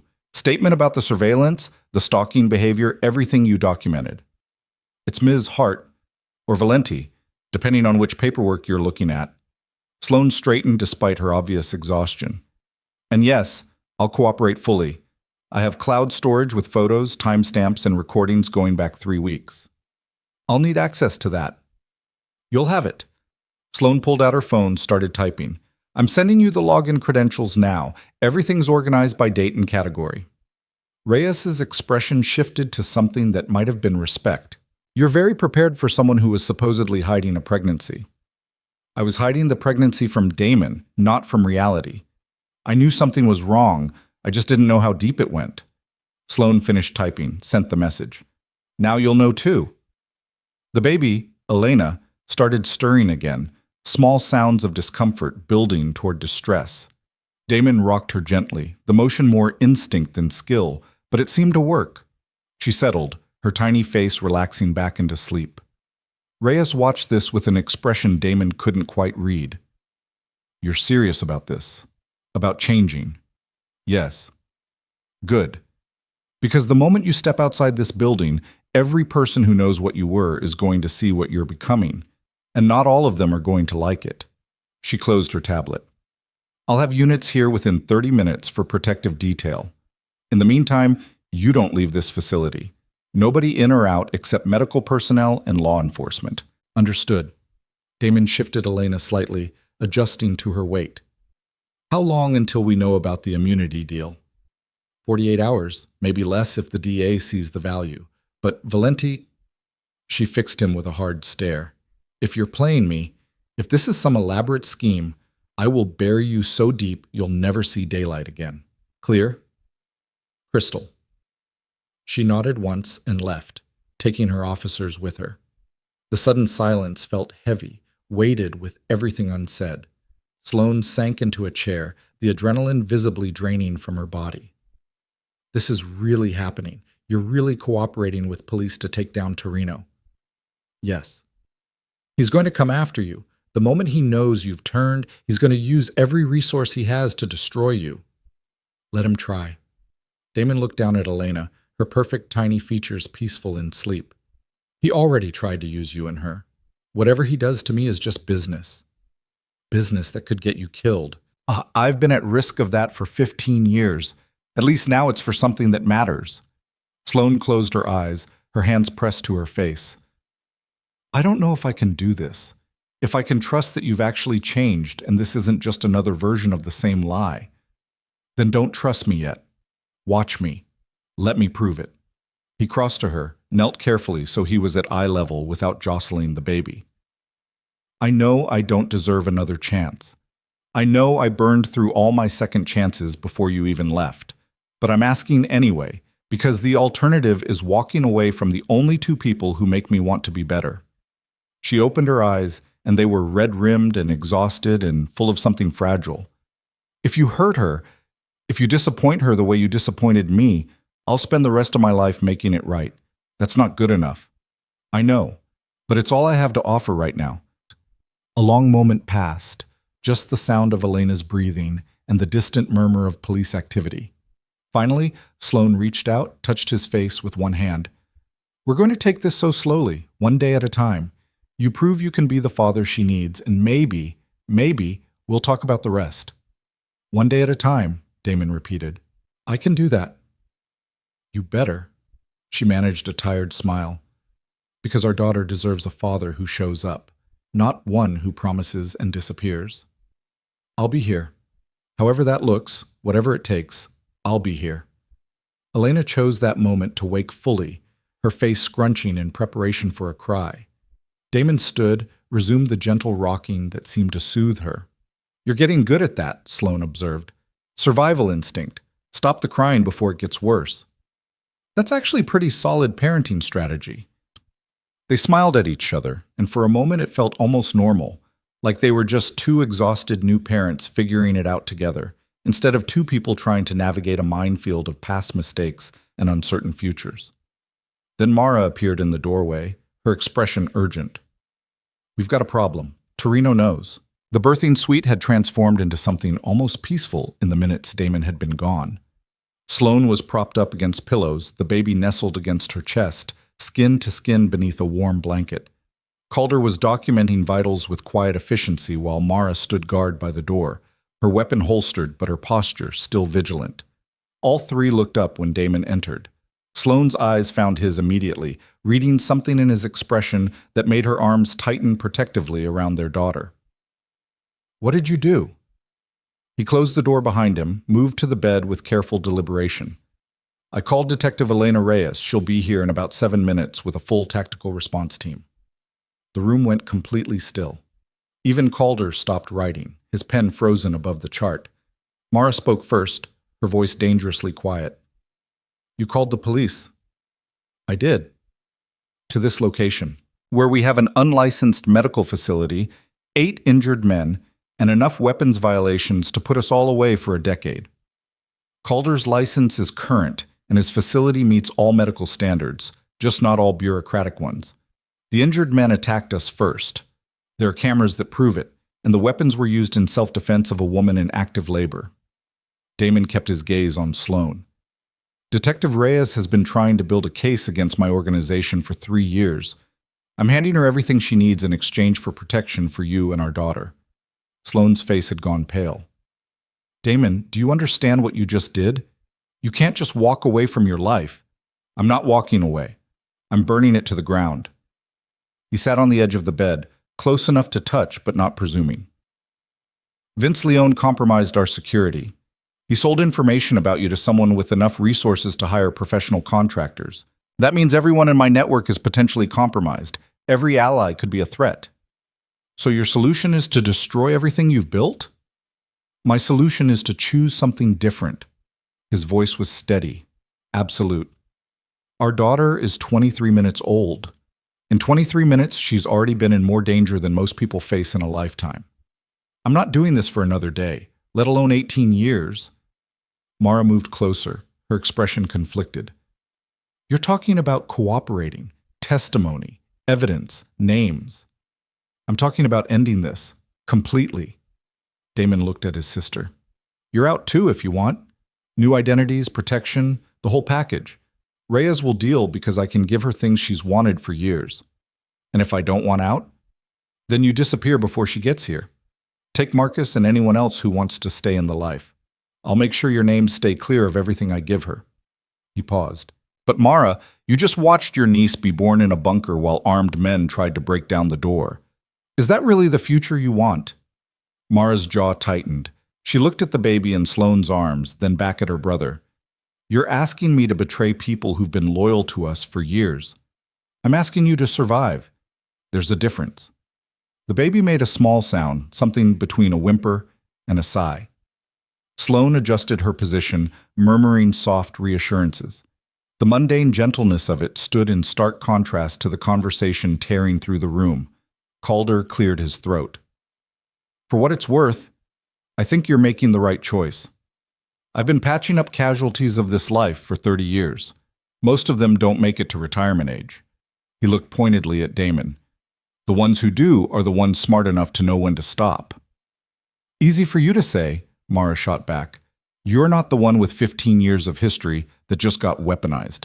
And neither is she, Damon gestured to Sloane. She left because she wanted a life that didn't involve this. I signed the papers because I thought I was protecting her. Turns out walking away just made her a target without protection. Sloane's voice was quiet but clear. That's not fair, and you know it. I was a target because someone wants leverage over you. The baby was always going to be a target, divorce or no divorce. Exactly. Which is why the only way to protect her is to remove the leverage entirely. Damon's hands curled into fists against his thighs. No organization means no enemies. No enemies means no one has a reason to come after a child. You're being naive. Mara's tone was sharp. You think giving Detective Reyes a few names is going to erase 15 years of making enemies? They'll still know who you are. They'll still remember what you did. Then I'll deal with it legally. Restraining orders, police protection, the systems that normal people use. Normal people don't have our kind of enemies. Normal people don't have our kind of daughter either. He looked at the baby again, at the impossibly small fingers curled against Sloane's skin. She deserves a chance at something better than this. The weight of his words settled over the room like a physical presence. Mara stared at him for a long moment, then turned away, her shoulders tight with tension. I need to think. You have about 5 minutes. She left without another word, the door closing behind her with careful control. Calder finished his notations, then moved toward the exit himself. I'll give you two some privacy, but Damon, when the police arrive, I'm telling them the truth about everything medical. The rest is your story to tell. Understood. Thank you, Reese. Calder nodded and left, leaving Damon alone with Sloane and their daughter. The silence stretched between them, filled with 8 months of separation and recrimination and all the things they'd never properly said. Sloane was the one who broke it. You really called the police? I did. On yourself. On everyone who made tonight necessary. He shifted closer, his voice dropping. Sloane, I can't undo the last 8 months. I can't give you back the time you spent pregnant and alone and scared. But I can make sure our daughter grows up in a world where her last name doesn't come with a target on her back. You think it's that simple? Just cooperate and everything goes away? No, I think it's complicated and dangerous and probably stupid. He finally let himself reach out, let his fingers ghost over the baby's downy hair. But it's the only move I have that doesn't involve more violence, and you asked me not to kill Vince, so I'm trying something different. Sloane's eyes were bright with tears that hadn't fallen yet. I left you because I couldn't live with the constant fear. The wondering if every phone call was going to be the one telling me you were dead. And now you're telling me you're giving testimony against dangerous people, which sounds like exactly the thing that gets people killed. Witness protection exists. Witness protection is a fairy tale for people who don't know how this really works. She shifted the baby higher against her chest, a protective gesture that was pure instinct. You know how many witnesses disappear every year? How many safe houses get compromised? Detective Reyes is good at her job. Being good at your job doesn't stop a bullet. Neither does running. He met her eyes, held them. I ran from this once, signed the papers, moved to the edges of the territory, tried to convince myself that distance equaled safety. It didn't work. They found you anyway. They tracked you, stalked you, waited until you were at your most vulnerable. So your solution is to paint an even bigger target on all of us? My solution is to remove the reason for the target. His voice was steady, patient, the tone he used when he needed someone to really hear him. Right now, I'm valuable. I have connections, resources, knowledge. People want to use me or eliminate me because I'm a player in the game. But if I give everything to the police, if I testify, if I cooperate fully, then I'm just a liability, a used resource. There's no point in coming after me because I've already given away everything of value. Sloane stared at him, and he could see her sharp mind working through the logic, testing it for holes. Unless someone wants revenge. Revenge requires knowing where to find us. Witness protection means new identities, new location, new everything. And you trust the system to protect us better than you could protect us yourself. I trust that the system doesn't have Vince Leone on the payroll. He said it quietly, but the words landed with impact. Someone inside my organization sold us out, Sloane. Maybe multiple someones. I can't protect you if I can't trust my own people. The baby stirred, made a small noise of discontent. Sloane automatically began rocking, a gentle sway that seemed to calm the infant immediately. Damon watched the motion, watched his daughter settle back into sleep, and felt something in his chest that might have been hope or might have been terror. "What's her name?" he asked. Sloane blinked, thrown by the change of subject. I didn't want to choose without you. You carried her for 9 months. You get first choice." "That's not how this works." "Then how does it work?" He gestured between them, encompassing everything. The 8 months of separation, the terror of tonight, the impossibly small life they'd created together. "Because I don't have a map for this, Sloane. I've never done any of this before." Her laugh was small and broken. "Neither have I. I spent 8 months convincing myself I could do this alone, that I'd be fine as a single mother, that you didn't need to know. And then tonight happened, and I realized I was kidding myself about all of it. You're not alone anymore, aren't I? You're talking about witness protection, new identities, disappearing into some government program. That sounds pretty alone to me." "It doesn't have to be." He let the words hang there, fragile and enormous. "I'm not asking you to forgive me for the last 8 months. I'm not even asking you to trust me. But I'm asking you to let me try to do this right." "And what does right look like to you?" "Honestly, I have no idea." He ran a hand through his hair, exhaustion and adrenaline making his movements jerky. "But it probably starts with making sure our daughter has both parents who are alive and free. Everything else we can figure out as we go." Sloane looked down at the baby, then back at him. "Elena." "What?" "Her name. Elena." She touched the baby's tiny hand with one finger.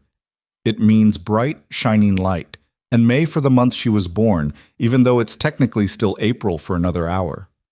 Elena May." Damon tested the name, found it fit perfectly. "It's beautiful. It's a name that doesn't scream Mafia royalty anyway. Neither did Sloane Hart, but you still ended up married to one." That was temporary insanity brought on by excellent cheekbones and false promises. "The cheekbones were real," he almost smiled. "The promises I meant when I made them." "I know." Her voice went soft. "That's what made it worse. You really believed we could make it work, that love was enough to bridge the gap between my world and yours." "I still believe it. Even after everything?" "Especially after everything." He leaned forward, close enough that he could smell the unique scent of new baby mixed with Sloane's familiar perfume. "You're the only person who ever made me want to be different, better. The only one who looked at what I did and saw past it to who I might be underneath. And you're the only person who ever made me feel simultaneously safe and terrified." She adjusted Elena's position, the movement automatic and sure, despite being a brand new mother. "You were protection and danger all wrapped up in one extremely complicated package." "Was?" "Am. Present tense. Still complicated, possibly more so now that you've decided to blow up your entire life." Before Damon could respond, the sound of multiple vehicles pulling up outside filtered through the walls. Car doors slamming, radio chatter, the unmistakable sounds of law enforcement arriving in force. He stood, moved to the window. 6 police cruisers, 2 unmarked sedans, and what looked like a tactical van. Detective Elena Reyes was stepping out of one of the unmarked cars, her dark hair pulled back severely, her expression all business. They're here.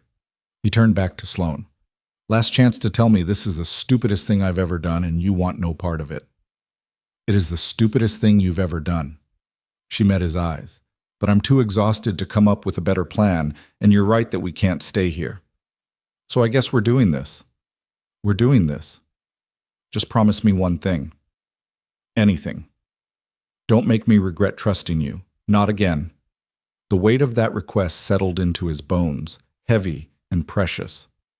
I promise I'll try. That's not very reassuring. It's the most honest thing I can give you. She nodded slowly. Then I guess it'll have to be enough. Damon moved to the door, paused with his hand on the handle. For what it's worth, I never stopped loving you. Even when I signed the papers, even when you made it clear you were done, I just loved you enough to let you go. And now? Now I'm hoping you'll let me try to earn my way back. He opened the door before she could respond, stepped into the hallway where Mara was waiting with Marcus and the rest of his people. His sister's expression was unreadable. They're at the front entrance. Reyes wants you to come out with your hands visible. Are you staying or going? I'm staying. Mara's jaw was tight. Not because I agree with what you're doing, because that's my niece in there, and I'm not leaving her unprotected while you negotiate with cops. Fair enough. He looked at Marcus. You? I'm out, boss. This isn't the life for me anymore either. Marcus gestured to 3 of the other men. Rodriguez, Chen, and Dimitri feel the same way. We'll cooperate if it means a clean exit. Damon nodded, doing the math. 4 people willing to testify was more than enough to take down the entire network. And the rest of you? The remaining men exchanged glances. One of them, Tony, who'd been with the organization since before Damon took over, spoke for the group. We're ghosts, boss. By morning, you won't be able to find us if you tried. Smart. Damon pulled out his phone, sent a quick encrypted message with a list of names and locations, everything Tony and his crew would need to disappear properly. That should buy you 72 hours. Use it well. Appreciate it. Tony held out his hand. For what it's worth, I think you're making the right call. This life eats people alive. Better to get out while you still can. They shook, and then Tony and his people were moving, heading for the blown emergency exit and the vehicles they'd left in various locations around the perimeter. Within 2 minutes, they were gone. Damon turned to Calder. You ready to talk to the police about your medical credentials? I've been ready for years.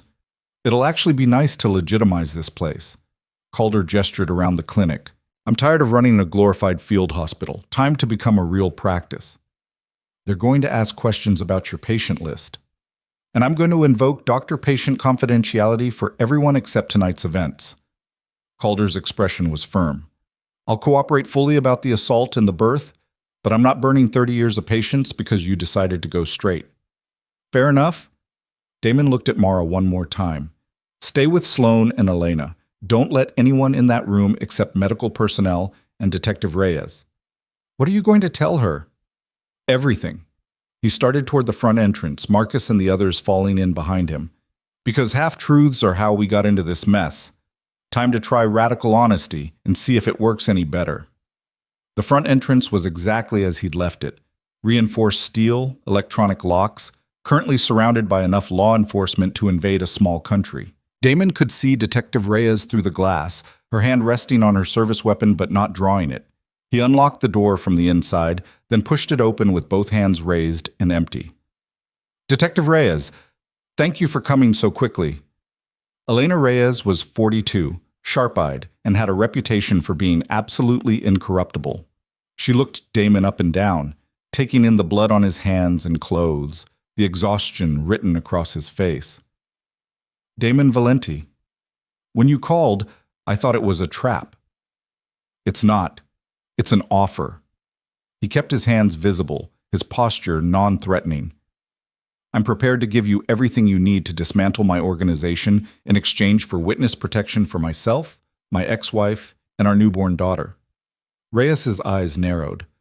Your daughter was just born? 28 minutes ago, inside this facility, while armed contractors hired by my former fixer tried to extract her and her mother.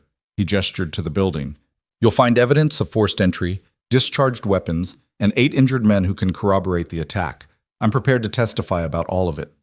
And in exchange, like I said, protection, new identities, a chance for my daughter to grow up without a target on her back. Reyes studied him for a long moment. You understand what you're offering. Full cooperation means names, locations, financial records, everything. It means testifying in open court against people who will want you dead. I understand. It also means I'm going to verify every piece of information you give me. One lie, one omission, and the deal's off. I'm counting on it. Damon lowered his hands slowly. I'm not trying to play you, detective. I'm trying to save my family.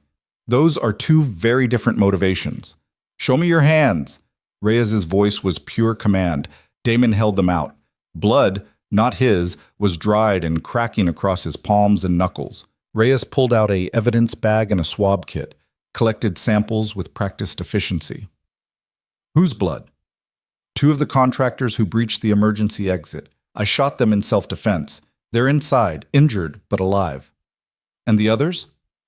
Various states of unconscious or wounded. None dead. I wasn't trying to kill anyone tonight, just protect my family long enough to get help. Reyes sealed the evidence bags, then gestured to her team. Martinez, Chen, secure the building. Anyone inside gets medical attention and identification. I want statements from everyone. She looked back at Damon. You're coming with me. We're going to have a very long conversation. I need 5 minutes with my daughter first. You need to be in custody. This isn't a negotiation. Detective. Marcus stepped forward, his hands also raised. I'm Marcus Chen, part of Valenti's security detail. I'm also prepared to cooperate fully, but that newborn in there just went through a traumatic birth while her mother was under attack. 5 minutes for the father to say goodbye before you take him into custody isn't unreasonable. Reyes looked between them, weighing the request. 5 minutes. Supervised. 2 officers with you the entire time. Agreed. Damon started moving before she could change her mind, 2 uniformed officers falling in beside him as he headed back toward the birthing suite. Sloane looked up when he entered, her expression tight with worry. That was fast. I have 5 minutes, then they're taking me in for questioning. He moved to the bed, sat carefully on the edge. Elena was still asleep against Sloane's chest, her tiny face peaceful and unaware of the chaos surrounding her entrance into the world. What did you tell them? Everything, or everything I could, in 3 minutes of conversation. He touched Elena's hand, felt her impossibly small fingers curl reflexively around his thumb. Reyes is going to verify it all, which means this is going to take time, days, maybe weeks of interviews and testimony. And we're supposed to just wait here while you're in custody? Reyes will arrange safe housing for you and Elena, probably a hotel under police protection until we can work out the details of witness protection. He looked up at her. I know this isn't what you wanted. I know this is scary and uncertain and probably feels like I'm making decisions without consulting you. You are making decisions without consulting me. You're right. I am. Because I saw one path that might work, and I took it before I could second-guess myself into paralysis. His thumb traced circles over Elena's tiny knuckles.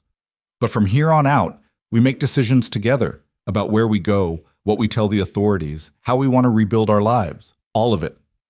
Sloane was quiet for a long moment, her hand resting on Elena's back. I'm terrified. So am I. That's not reassuring. Would you prefer I lie and tell you everything's going to be fine? Maybe. She almost smiled. Just a little lie. A comforting one. Okay, here's a lie. I have everything under control. I know exactly what's going to happen next. And by this time tomorrow, we'll all be safely tucked away somewhere with new identities and a guaranteed happy ending. That's a terrible lie. I warned you it would be. He leaned forward, pressed a kiss to Elena's downy head. She smelled like soap and something indefinable that he would later learn was just the scent of new baby, milk and hope and possibilities. Here's the truth instead. I have no idea what's going to happen. I'm terrified that I just made the biggest mistake of my life. But I'm more terrified of the alternative, which is watching our daughter grow up in a world where every stranger could be a threat. And you think the government can protect us better than you could? I think the government has resources I don't. Legal frameworks, oversight, accountability. He pulled back enough to meet Sloane's eyes. I've spent 15 years protecting myself with violence and fear. It hasn't made me safer. It's just made me more isolated and paranoid. Maybe it's time to try trusting something bigger than my own ability to hurt people who threaten me. One of the officers cleared his throat. Time's up, Mr. Valenti. Damon nodded, started to stand. Sloane caught his wrist. Don't do anything stupid while you're in custody. Don't try to be a hero. Just answer their questions and come back to us. That's the plan. Plans change. Not this one. He covered her hand with his. I'm done running. I'm done fighting. I'm just trying to be the father our daughter deserves. He stood, let the officers escort him out of the birthing suite and through the clinic's halls. More police had arrived, their presence transforming the quiet medical facility into something resembling a crime scene. Calder was talking to a detective near the emergency exit, his manner calm and professional. Mara was nowhere to be seen, probably staying close to Sloane and Elena as he'd asked. Detective Reyes was waiting by one of the unmarked sedans. She opened the back door, gestured for him to get in. I'm not cuffing you unless you give me a reason to. I won't. Good, because I have about 700 questions and I'd like to get through them while your memory is fresh. Damon slid into the back seat. The door closed with a solid thunk, and then they were pulling away from the clinic, leaving behind the only family he had and the daughter he'd held for all of 5 minutes. The drive to the police station took 18 minutes. Reyes didn't speak during it, just made notes on a tablet while her partner drove. Damon used the time to organize his thoughts, to figure out what he could say and what he needed to hold back, to calculate the exact balance of cooperation and self-preservation. The station was quiet at 4 in the morning, just a few officers on overnight shifts and the holding cells mostly empty. Reyes led him to an interview room that smelled like stale coffee and desperation. A small space with a table, 3 chairs, and a camera in the corner recording everything. Sit. Reyes gestured to the chair facing the camera. Water? Coffee? Water would be good. She left, returned 2 minutes later with a bottle of water and a thick folder. She sat across from him, her partner taking the 3rd chair, and placed a digital recorder on the table between them. This is Detective Elena Reyes conducting an interview with Damon Valenti regarding the events of April 30th/May 1st, 2026. Mr. Valenti has agreed to cooperate voluntarily and has declined legal representation at this time. Is that correct? It is. For the record, you understand that anything you say can and will be used in court? I understand. And you're still willing to proceed? I am. Reyes nodded, started the recorder. Let's begin with tonight. What time did you receive the call from Sloane Hart? And so Damon talked. He walked them through the phone call, the drive to Sloane's apartment, the men he'd found waiting in her hallway. He described the van, the surveillance setup, the exact words they'd used. He gave them Vince Leone's name and phone number, described the relationship, explained the breach of trust.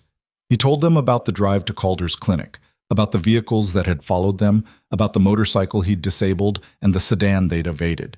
He described the assault on the clinic in tactical detail, entry points, weapons used, the exact sequence of events. He gave them Marcus Chen's name as a corroborating witness, along with Rodriguez, Dimitri, and everyone else who'd been present and willing to testify.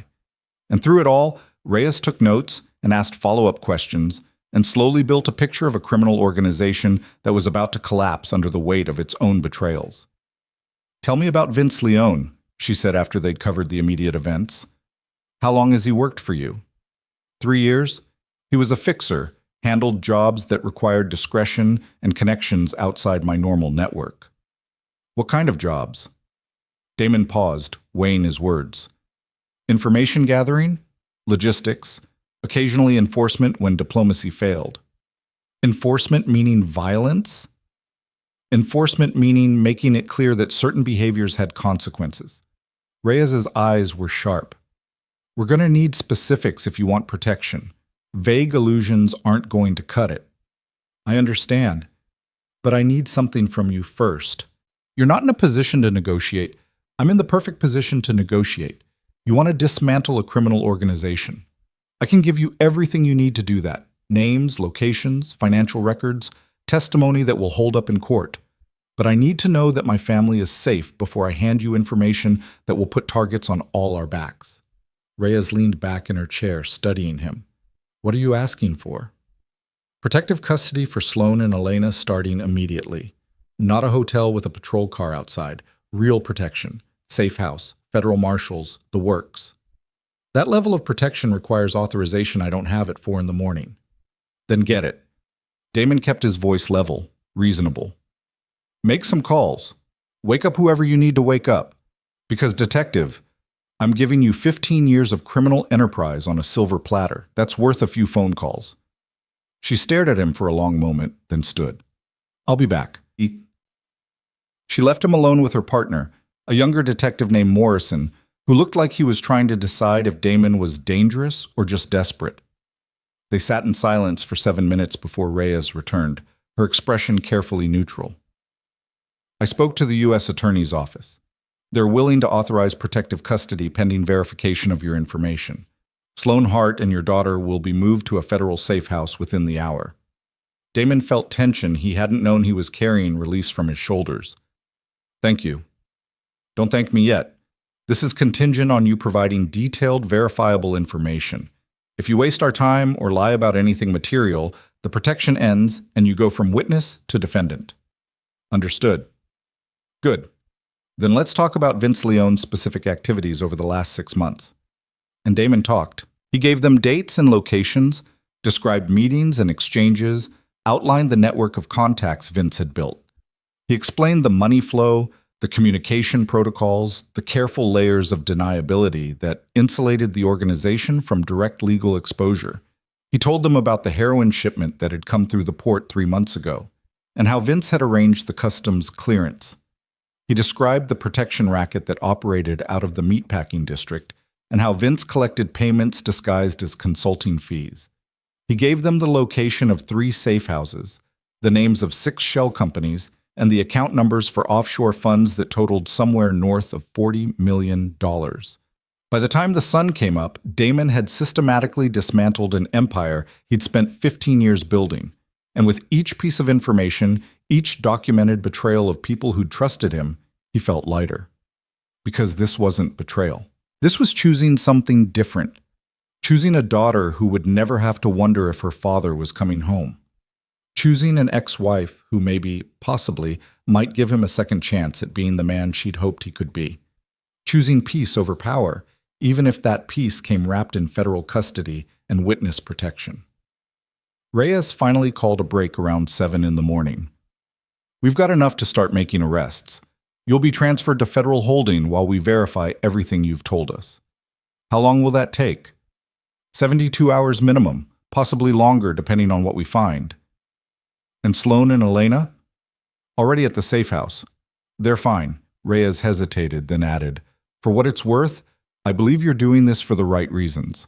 Most witnesses I deal with are trying to save themselves. You're trying to save your family. Is there a difference? Sometimes. She stood, gathered her notes.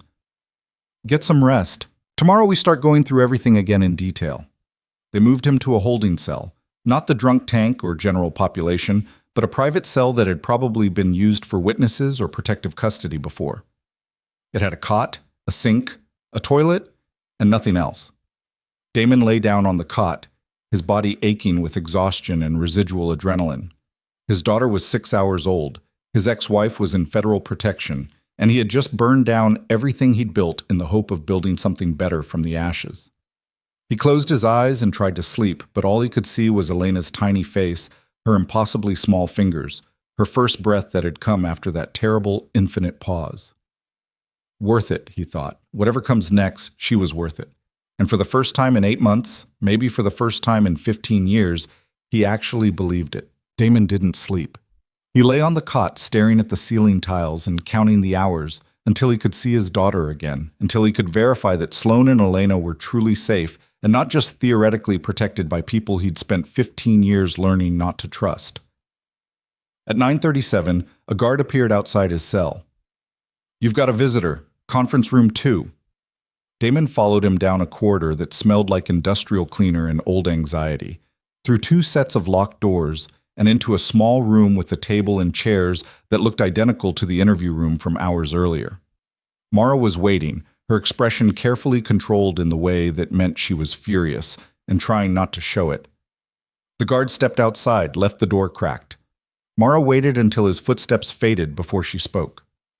"You cooperated." "I did." "Full cooperation. Names, locations, everything." "That was the deal." "The deal." She laughed, but there was no humor in it. "You handed the police 15 years of work in a single night. Do you have any idea what you've done?" "I saved my daughter from growing up the way we did." Damon's voice was level, absolute. "I'd do it again." Mara stared at him, and he could see her working through the implications, the cascading consequences of his choice. "Tony and his crew got out clean. They're already 3 states away under new names." "Good." "Marcus, Rodriguez, Chen, and Dimitri are also cooperating. The U.S. attorney is so excited she's practically dancing." "Also good." "Damon." Mara leaned forward, her voice dropping. "Vince Leone is dead. They found him 2 hours ago in his apartment. Single gunshot to the head, professional execution." The words landed like a physical blow. Damon's hands tightened on the edge of the table. "Who?" "No idea. Scene was clean, no witnesses, no evidence. But the timing suggests someone decided to cut their losses before Vince could be arrested and questioned. Which means whoever hired him is still out there. And knows that you're cooperating with the police." Mara's expression was grim. "Damon, you just painted the biggest target imaginable on your back. If they killed Vince to keep him quiet, what do you think they'll do to you? That's why Sloan and Elena are in federal protection.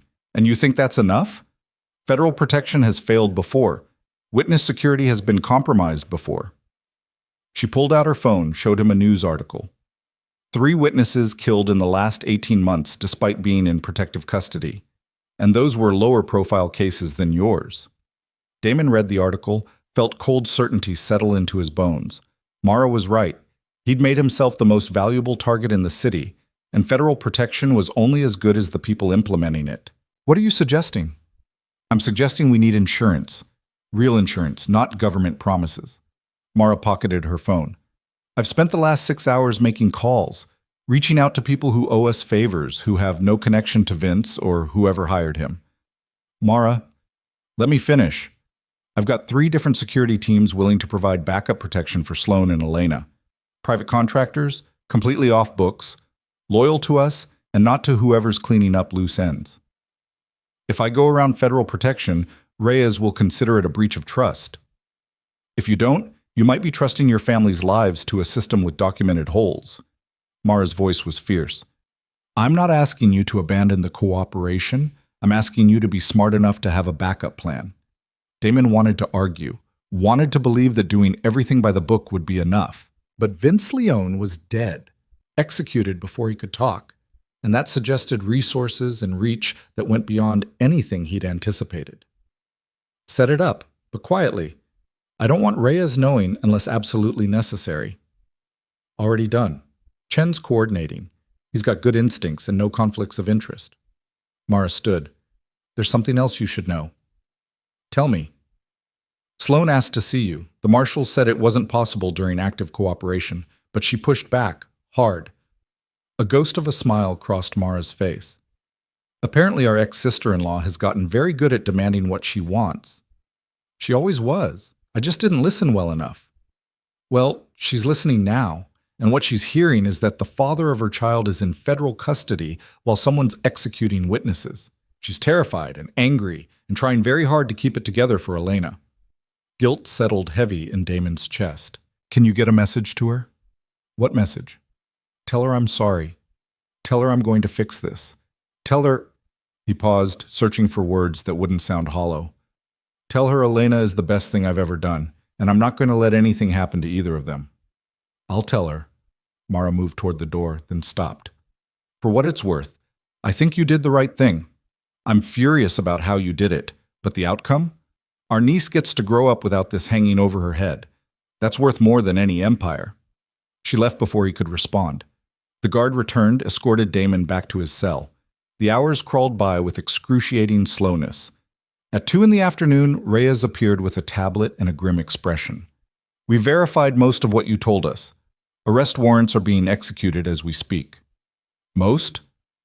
Some of your information is proving difficult to confirm. Shell companies that don't exist anymore. Contacts who've disappeared. Money that's been moved. She sat on the edge of the cot, the tablet balanced on her knee.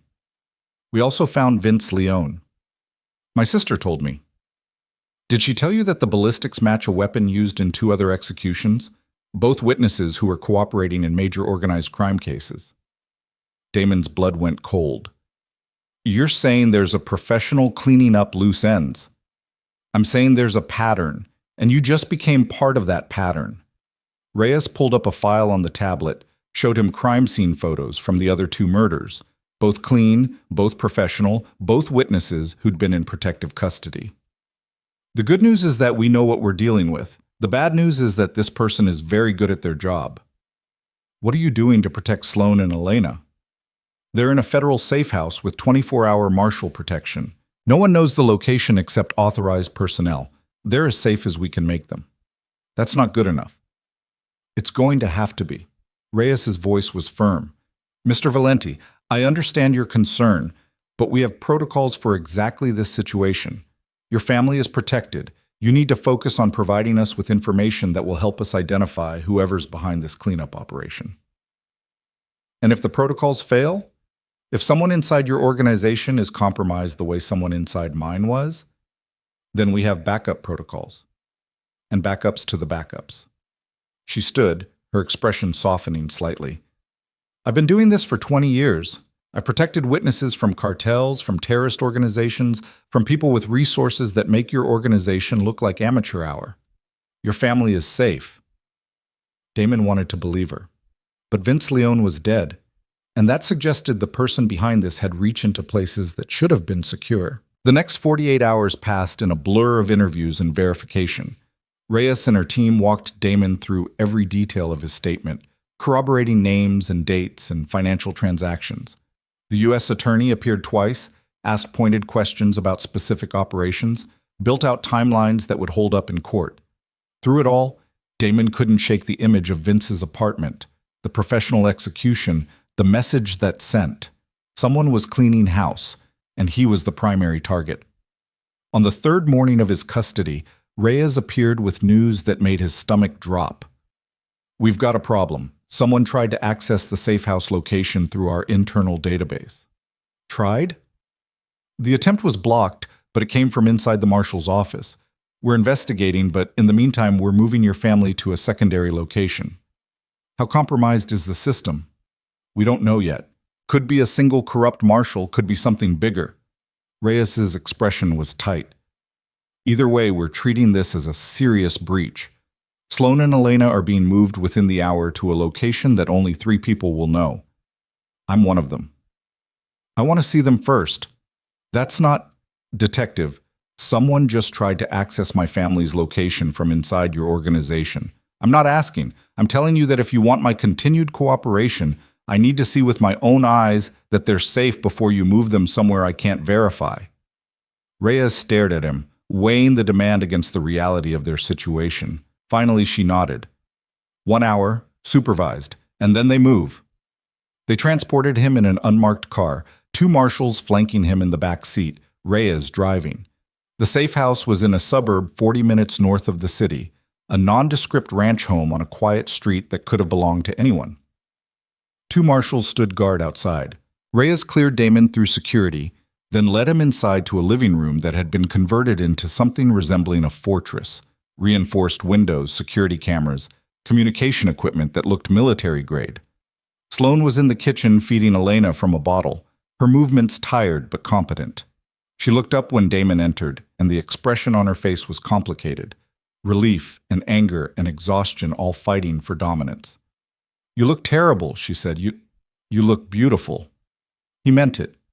Even exhausted and scared and 3 days postpartum, she was the most beautiful thing he'd ever seen. Liar, but she almost smiled. Come meet your daughter properly. You only got about 5 minutes last time. Damon crossed to them, and Sloan shifted Elena so he could see her clearly. The baby had changed in 3 days, lost some of the newborn puffiness, her features becoming more defined. She was actively feeding, her tiny hands curled against the bottle, her eyes half closed in contentment. She's perfect. She's got colic and hasn't slept more than 2 hours at a stretch, but sure, perfect works. Sloane's voice was dry, but there was warmth underneath. Mara's been here twice, brought supplies, baby clothes, told me about the security arrangements you made. You're angry about that. I'm angry about a lot of things. The private security is pretty far down the list. She adjusted Elena's position. What I'm really angry about is that we're in witness protection because you decided to burn down your empire without asking me first. I know. And that someone tried to hack into the safe house location, which suggests the people you're testifying against have resources we didn't anticipate. I know that too. And that our daughter is 3 days old and already has armed guards outside her door because her father made enemies of people who execute witnesses. Sloane, I'm not done. Her eyes were fierce. I'm also angry that you were right, that walking away wasn't enough, that they found me anyway and would have kept finding me because I'm leverage and our daughter is leverage, and the only way to stop that was to take away the thing they wanted to leverage. Damon sat down heavily in the chair across from her. I don't know how to apologize for any of this. Good, because I don't want apologies. I want solutions. She pulled the bottle away as Elena finished, lifted her to burp against her shoulder. Mara says there's a professional cleaning up witnesses, that Vince is dead and 2 others before him. That's what Detective Reyes says too. So what's the plan? Federal protection, new identities, relocation to somewhere far away from anyone who knows us. That's their plan. What's yours? Damon looked at his daughter, at her impossibly small body pressed against Sloane's shoulder, at the tiny fingers that curled and uncurled against her mother's back. My plan is to make sure whoever's behind this doesn't have a reason to keep coming after us. And how do you do that? By giving the police everything they need to arrest not just my organization, but the people who are paying Vince. By making myself worthless as a target because I've already given away all the valuable information. That's essentially the same plan as before. Not quite. He pulled out his phone, showed her a document he'd been working on for the last 2 days. This is a complete organizational chart, every connection, every financial tie, every piece of leverage I ever had. I'm giving this to the U.S. Attorney this afternoon with one condition. What condition? That they use it to build cases against everyone connected to the attempt on the safe house. Not just the corrupt marshal, but whoever hired them, whoever's running the cleanup operation, all of it. He pocketed the phone. I'm not just cooperating, I'm weaponizing my cooperation, making it so expensive to come after us that it's not worth the effort. Sloane studied him, her hand moving in slow circles on Elena's back. And if that doesn't work? Then we have Mara's backup security, Chen's team, and my willingness to disappear so completely that no one will ever find us. He met her eyes. I'm done being reactive, Sloane. I'm done waiting for the next threat. From here on out, we're on offense. We. She said it like she was testing the word. As in you and me? As in our family, you, me, Elena. Mara if she wants to be part of it. But yes, we. If you'll have me. I divorced you 8 months ago. I remember. I signed papers, made it very clear I was done with you and your world. I remember that too. And now you're asking me to trust you again? To believe that this time will be different? Damon stood, moved closer until he was kneeling beside her chair, eye level with both Sloane and their daughter. I'm asking you to let me prove it. Not with words or promises, but with actions. With every choice I make from here on out being about protecting you and Elena instead of protecting my empire. Pretty words, Damon. Then let me show you with ugly actions. With testimony that sends people to prison. With cooperation that burns every bridge I ever built. With a willingness to live under a different name in a different city, doing whatever it takes to keep you both safe. He touched Elena's tiny hand, felt her fingers curl reflexively around his thumb. I'm not asking you to forgive me. I'm asking you to let me earn my way back, one day at a time, for as long as it takes. Sloane was quiet for a long moment, her hand still moving on Elena's back. The baby had fallen asleep, her breathing soft and even against her mother's shoulder. Okay. Okay? Okay, you can try. But Damon, the first time you lie to me, the first time you make a choice that prioritizes your ego over our safety, the first time you slide back into old patterns, we're done. For real this time. No second chances, no dramatic gestures. Just done. Understood. I mean it. I'm not doing this again. I'm not spending years wondering if you're going to change or if I'm just kidding myself. I know. He stood, leaned down to press a kiss to Elena's head, then another to Sloane's temple. Thank you for giving me the chance. Detective Reyes appeared in the doorway. Time's up. We need to move them. Damon stepped back, let the marshals move into position around Sloane and Elena. They had a practiced efficiency that should have been reassuring, but just made him more aware of how dangerous their situation had become. Where are you taking them? I told you, Reyes said. Only 3 people will know. You're not one of them. Then how do I contact them? You don't. They contact you through secure channels when it's safe. Reyes gestured to the door. Come on. We need to get you back before your absence is noticed. The drive back to the holding facility was silent. Damon watched the suburbs give way to city, watched normal people going about their normal lives, and felt the weight of everything he'd given up settle into his bones. But Elena's face was etched into his memory. Sloane's cautious hope. The possibility that maybe, just maybe, he could build something better from the ashes of his old life. Back in his cell, Damon pulled out the document he'd shown Sloane and started adding details. Every connection he could remember, every financial tie, every piece of leverage or blackmail or carefully cultivated alliance. He turned his organization inside out on digital paper, creating a roadmap that would let the authorities dismantle everything he'd built. At 8 that evening, the U.S. attorney arrived with Detective Reyes and a team of lawyers. They spent 4 hours going through the document, asking questions, verifying details. By midnight, they had enough to request 63 arrest warrants and freeze 47 bank accounts. This is unprecedented, the U.S. attorney said, something like respect in her voice. Most cooperating witnesses give us pieces. You're giving us the whole machine. I want it gone, Damon said simply. All of it. Every piece that could come back to threaten my family. Some of these connections go pretty high up. Politicians, judges, business leaders. You understand what you're opening up? I understand that my daughter is 4 days old and already has people trying to kill her mother. So yes, I understand. And yes, I'm sure.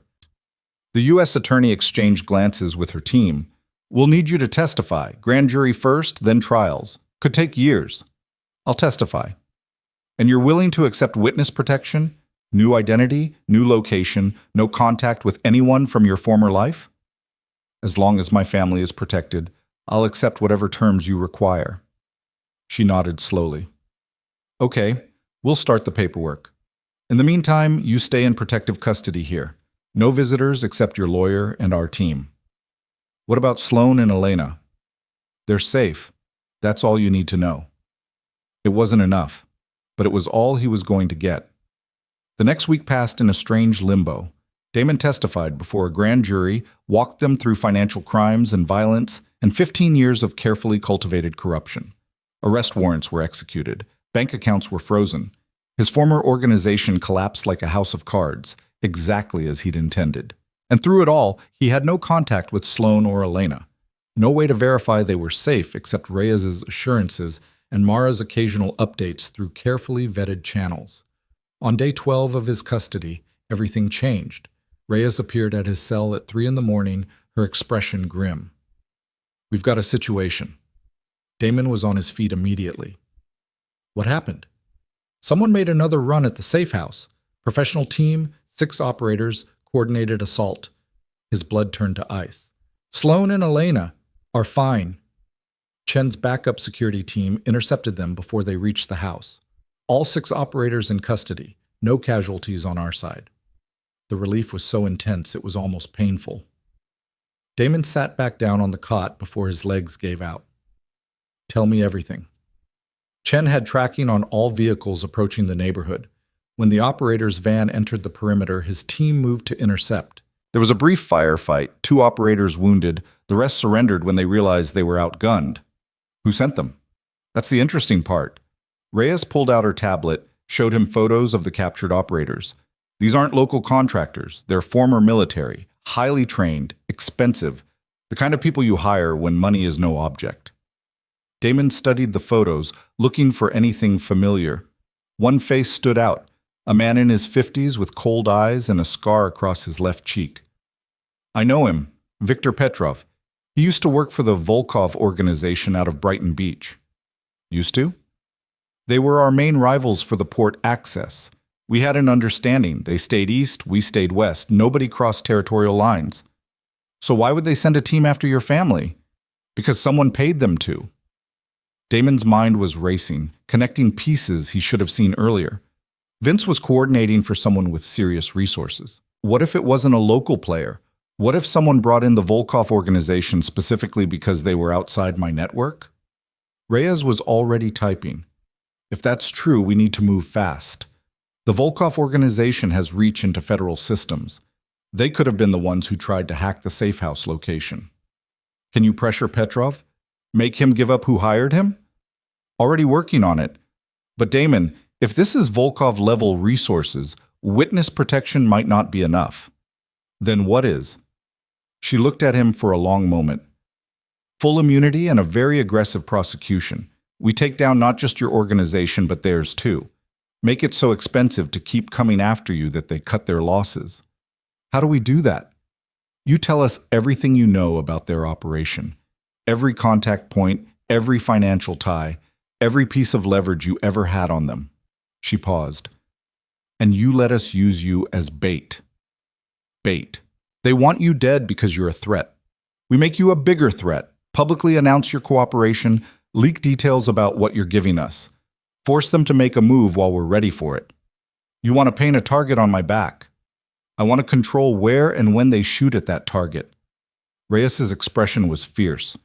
Right now, they're hunting in the dark, taking shots at your family because they don't know where you are. We change that.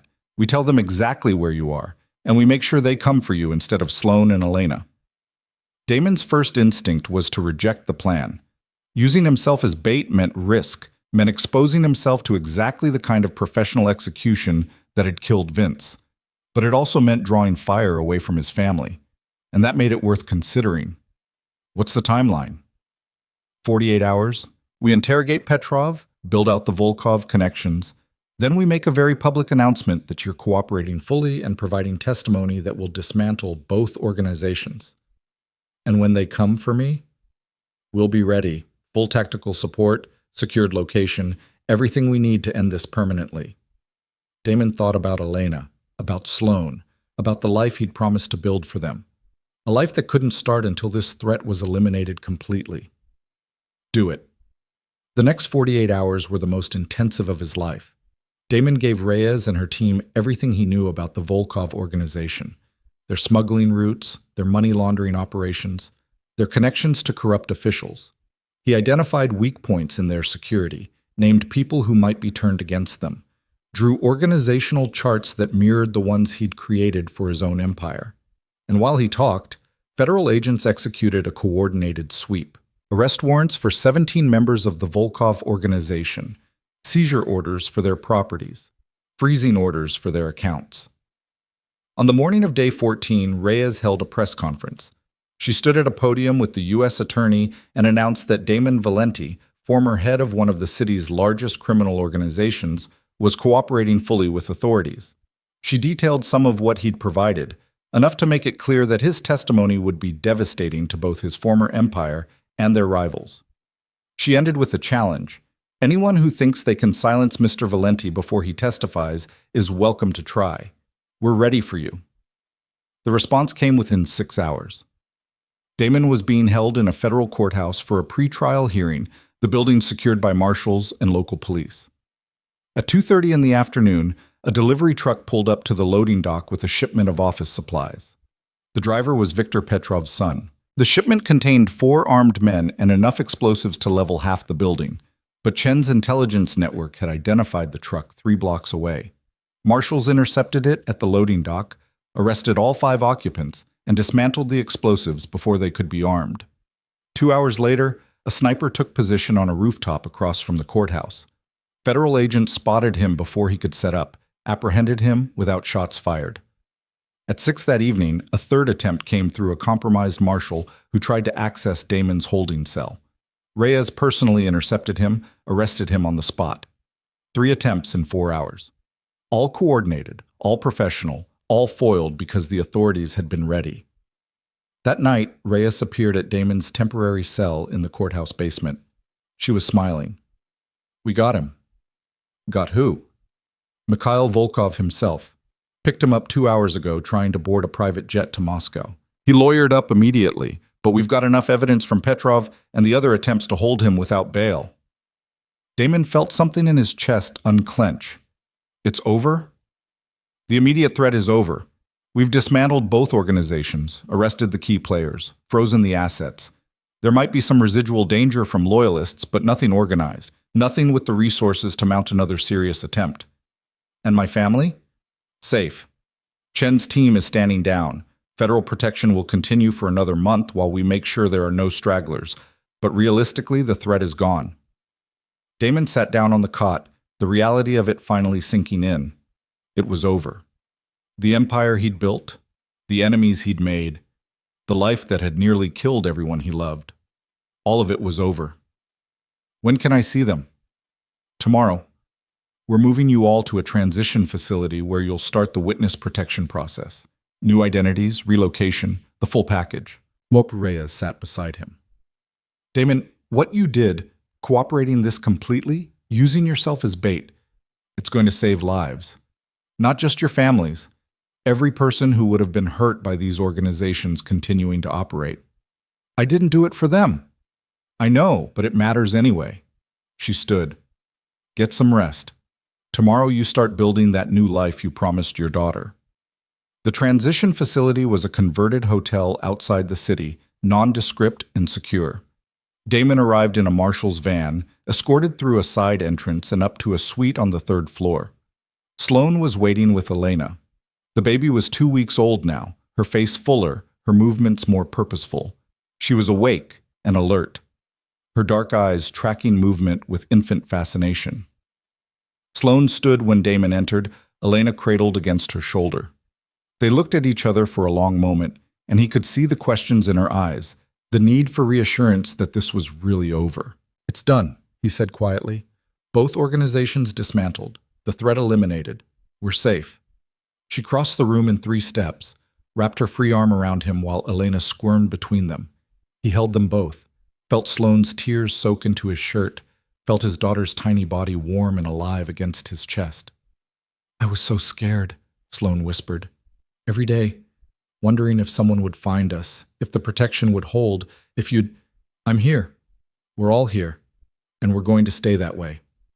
They stood like that for a long time, just breathing, just being. When they finally separated, Sloane wiped her eyes and managed a shaky smile. "So, witness protection, new identities. Where are they sending us?" "We get to choose, actually. Anywhere in the country as long as it's at least 500 miles from here." "Any thoughts?" "Somewhere quiet. Somewhere Elena can grow up without ever knowing about any of this." He touched his daughter's tiny hand, felt her fingers curl around his thumb. "Somewhere we can be normal." "Normal sounds good." Sloane looked down at Elena.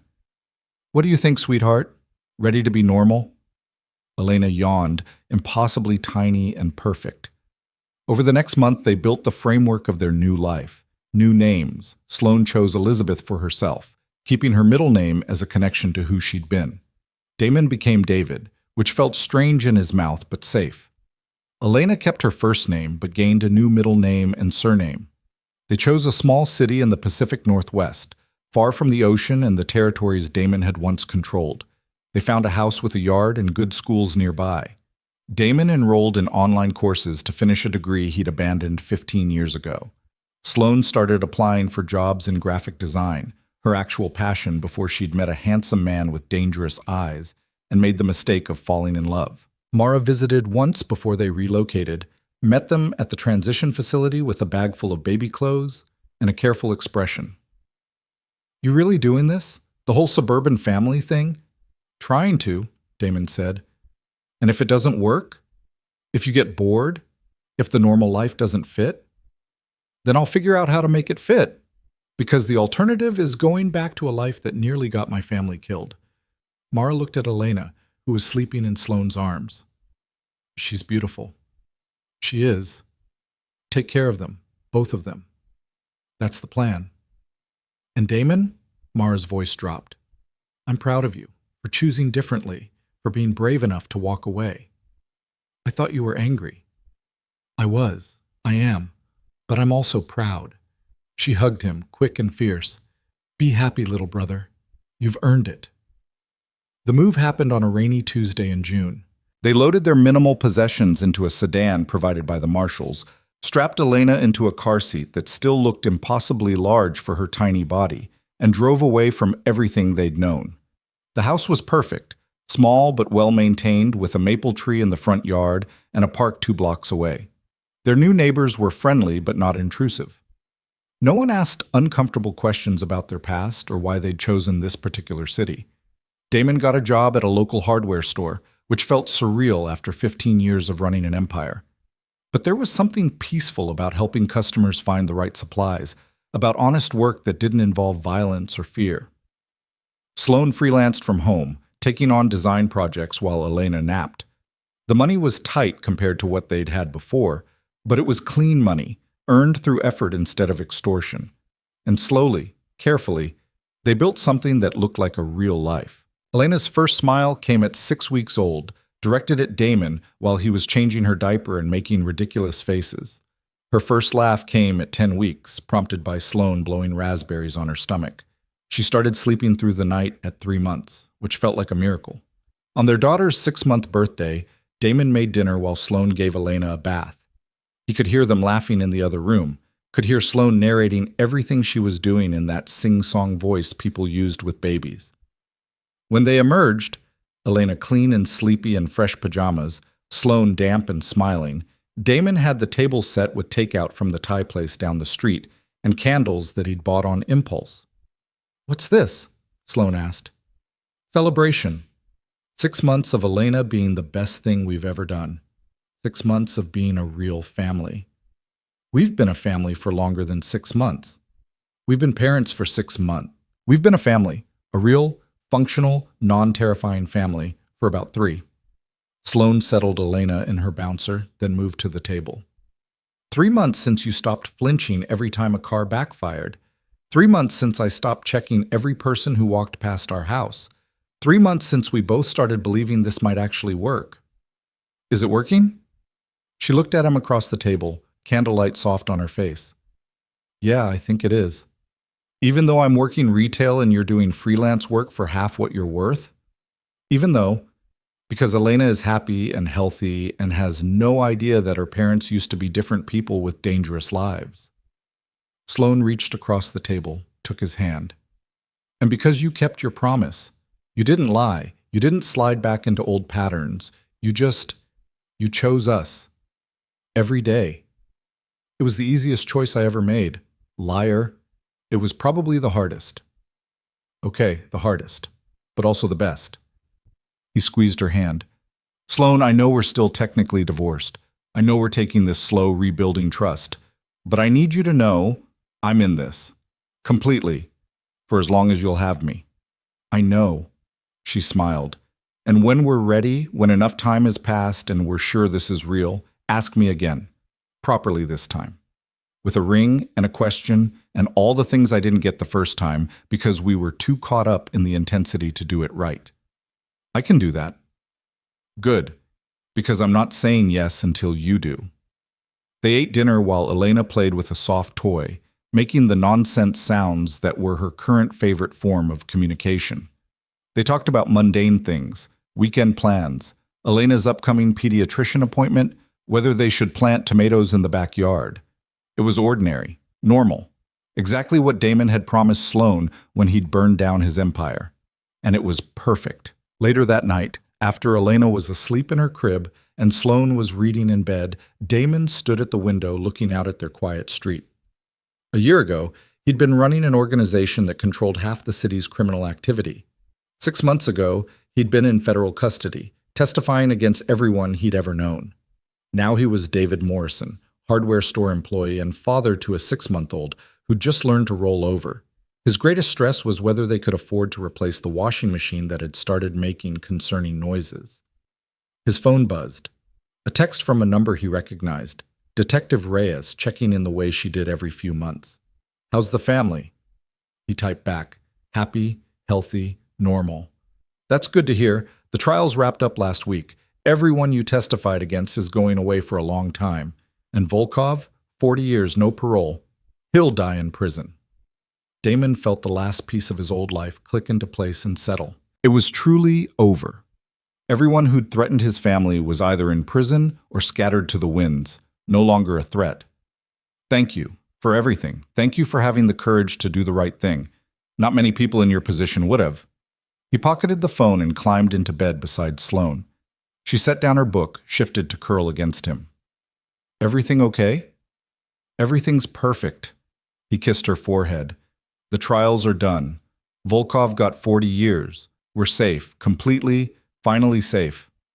"Good." She was quiet for a moment. "Damon, David, whoever you are now, I love you. I probably never stopped, even when I was angry and scared and trying to convince myself I was done with you." "I love you too. Both of you. More than I knew it was possible to love anything." From the nursery came a soft cry. Elena waking from her evening sleep and wanting attention. Sloane started to get up, but Damon stopped her. "I've got her. You rest." He patted down the hall to the nursery, lifted his daughter from her crib. She settled immediately against his chest, her crying subsiding into small hiccups. "Hey, Elena May," he murmured, rocking her gently. "You want to know a secret? A year ago, I didn't know you existed. 6 months ago, I held you for the first time and had no idea what I was doing. And now I can't imagine a single day without you." She made a small sound, her tiny hand fisting in his shirt. "I know you'll never remember any of this. The danger, the fear, the people who tried to hurt you and your mom, and that's good. That's exactly what I wanted." He moved to the rocking chair by the window, settled in with Elena against his shoulder. "You're going to grow up thinking your dad works at a hardware store and your mom does graphic design, and we're just a normal family in a normal town, and that's perfect. That's everything." Elena's breathing began to even out, sleep reclaiming her. But Damon kept rocking, kept holding her, memorizing the weight of her in his arms, and the trust implicit in how she slept against his chest. Outside, the street was quiet. Inside, his family was safe. And somewhere between the life he'd left behind and the life he was building, Damon Valenti, David Morrison, found something he'd never expected to find. Peace. Real, earned, chosen peace. It wasn't dramatic. It wasn't exciting. It was just a man holding his daughter while his almost wife again slept down the hall, and tomorrow he'd go to work at a hardware store and help people find the right drill bits. But it was his. Clean and honest and built on choices that prioritized love over power, and that made it worth more than any empire he'd ever controlled.